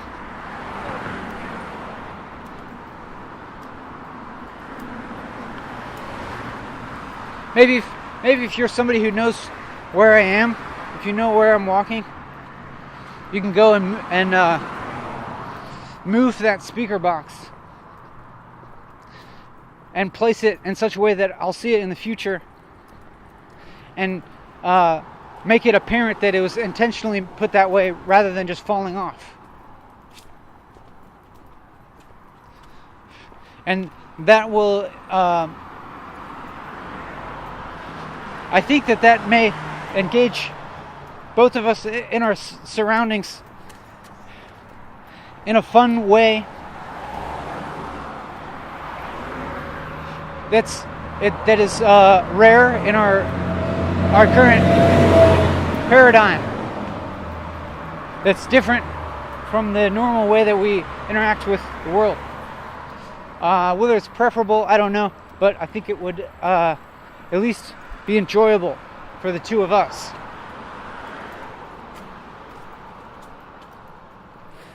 If you are one of the many people who aren't feasibly able to do that because of not knowing where I am, or by being geographically removed from where I am, maybe you can consider a similar type of action in your own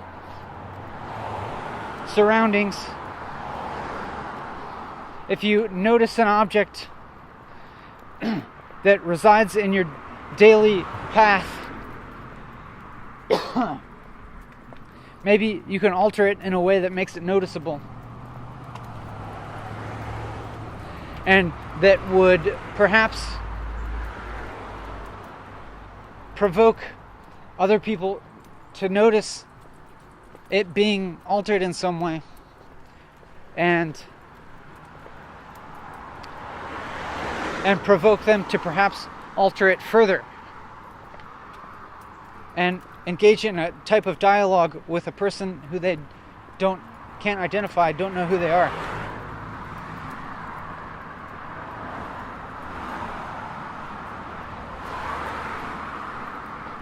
That seems like a fun idea to me. But, you may have better things to do.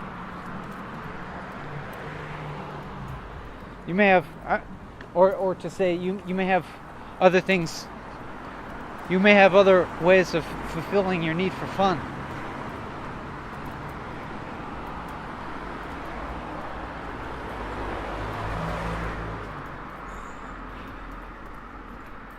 I wonder,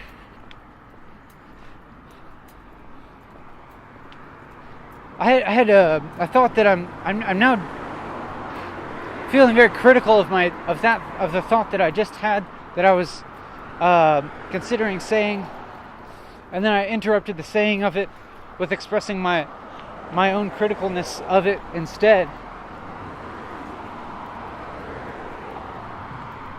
But it was something like I was wondering if I am being as heartfelt as I could be, being as vulnerable as I could be, being as emotionally honest as I could be. I was questioning that. because maybe I was judging the quality of what I was talking about as being pretty much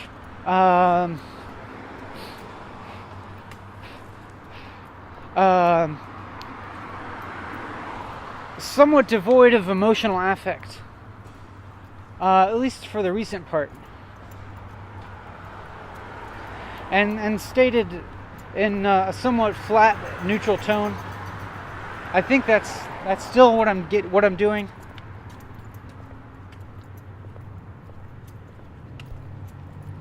And then I had this question of am I missing an opportunity to be more fully emotionally present and raw? Like, am I withholding something? I'm not sure about that. I mean, I can completely imagine myself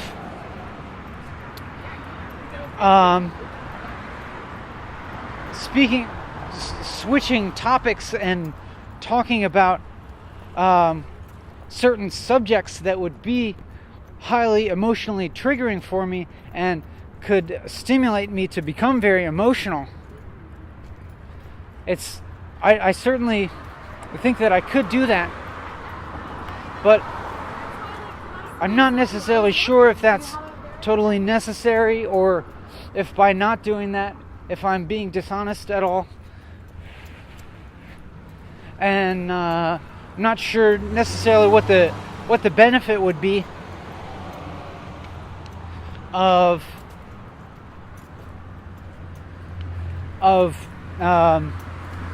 redirecting my thought process into an area that would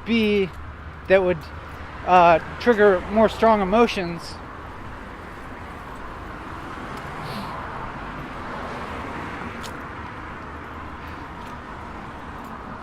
I'm not sure if that would necessarily be like a productive kind of catharsis. I'm not necessarily sure if I need catharsis. I'm not sure. I mean, I did spend a lot of time in this video talking about the weariness and a kind of discontent that I feel of my base level experience of being a human, and to wanting to escape this experience of being stuck in my body and that sort of thing. And so maybe that could be an indicator that I could use some kind of catharsis, but I don't necessarily think that like intentionally triggering myself to get highly emotional would be a productive kind of catharsis, or whether it be a catharsis at all, or whether it would just be feeling those emotions. I don't know.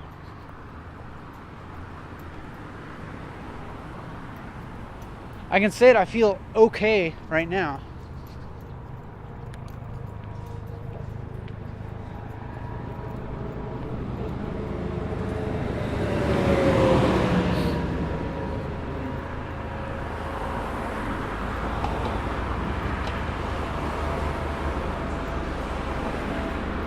What if I went the rest of my life feeling okay? And in a certain sense, I'm always feeling okay, even if I'm feeling good or bad. It's like I feel those emotions, and then underneath that, I feel just okay.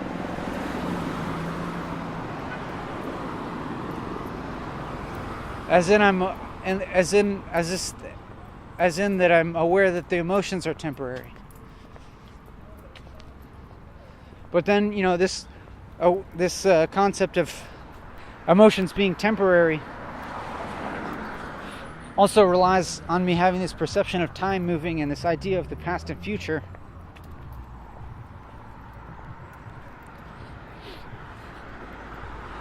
I think it would be cool to not even experience that, and not not experience time passing and not experience emotions. I guess. I don't know. Maybe what actually I want is positive emotions.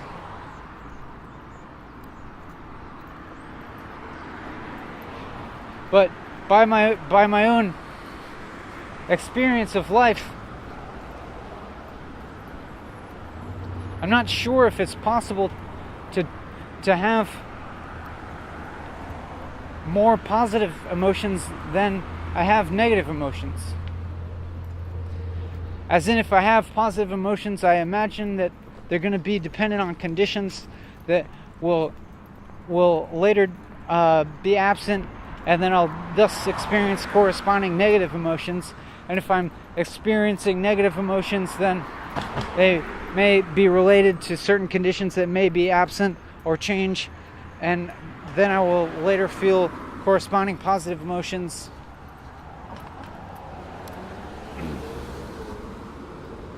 For some length of time now, it seems like my options have been between negative and neutral.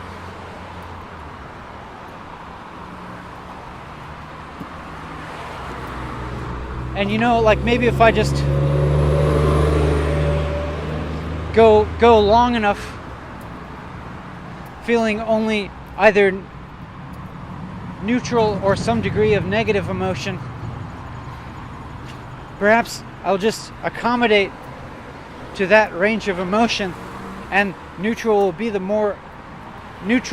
new high, and somewhere in the middle of the negative will become the neutral.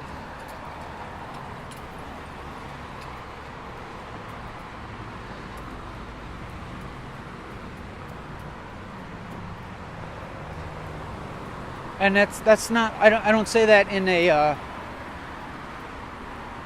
I don't say that in a pessimistic way. I mean that would actually be the quality of my own experience. But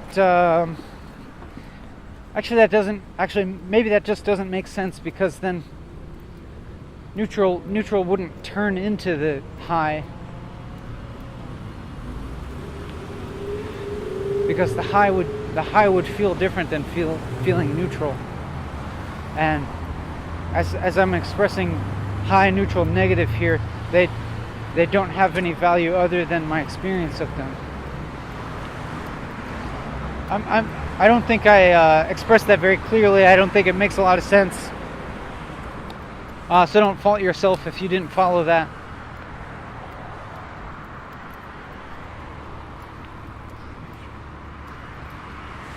The general energy in this atmosphere of doneness, of going home after work, intensified by food smells in the air.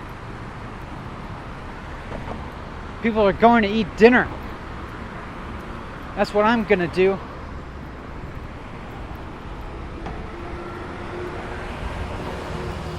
Very soon. I'm gonna end this video very soon. I feel excited. If you're trying to watch this whole video, I bet you feel excited to be done and to go and change your experience to something other than watching this video, and maybe something other than watching a video at all, maybe something other than looking at a screen at all. And of course, I say that with no value judgment whatsoever.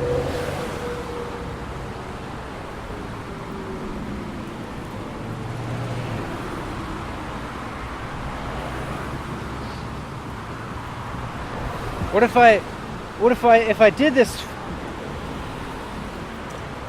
full time? What if I had recorded 40 hours a week of walking and talking? It would be as if it would be somewhat like making my entire experience available on the internet. And it would be like I wouldn't have much of a life outside of being on YouTube. It would be kind of like transferring my consciousness in some small way to YouTube.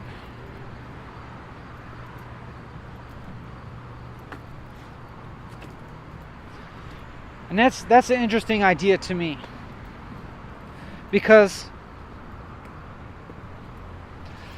I imagine that the information that exists on the internet has a greater longevity than my own physical body.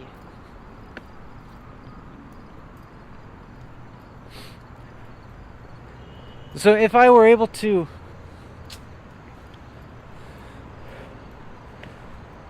by way of uploading as much of my waking experience as possible onto YouTube via this channel of talking into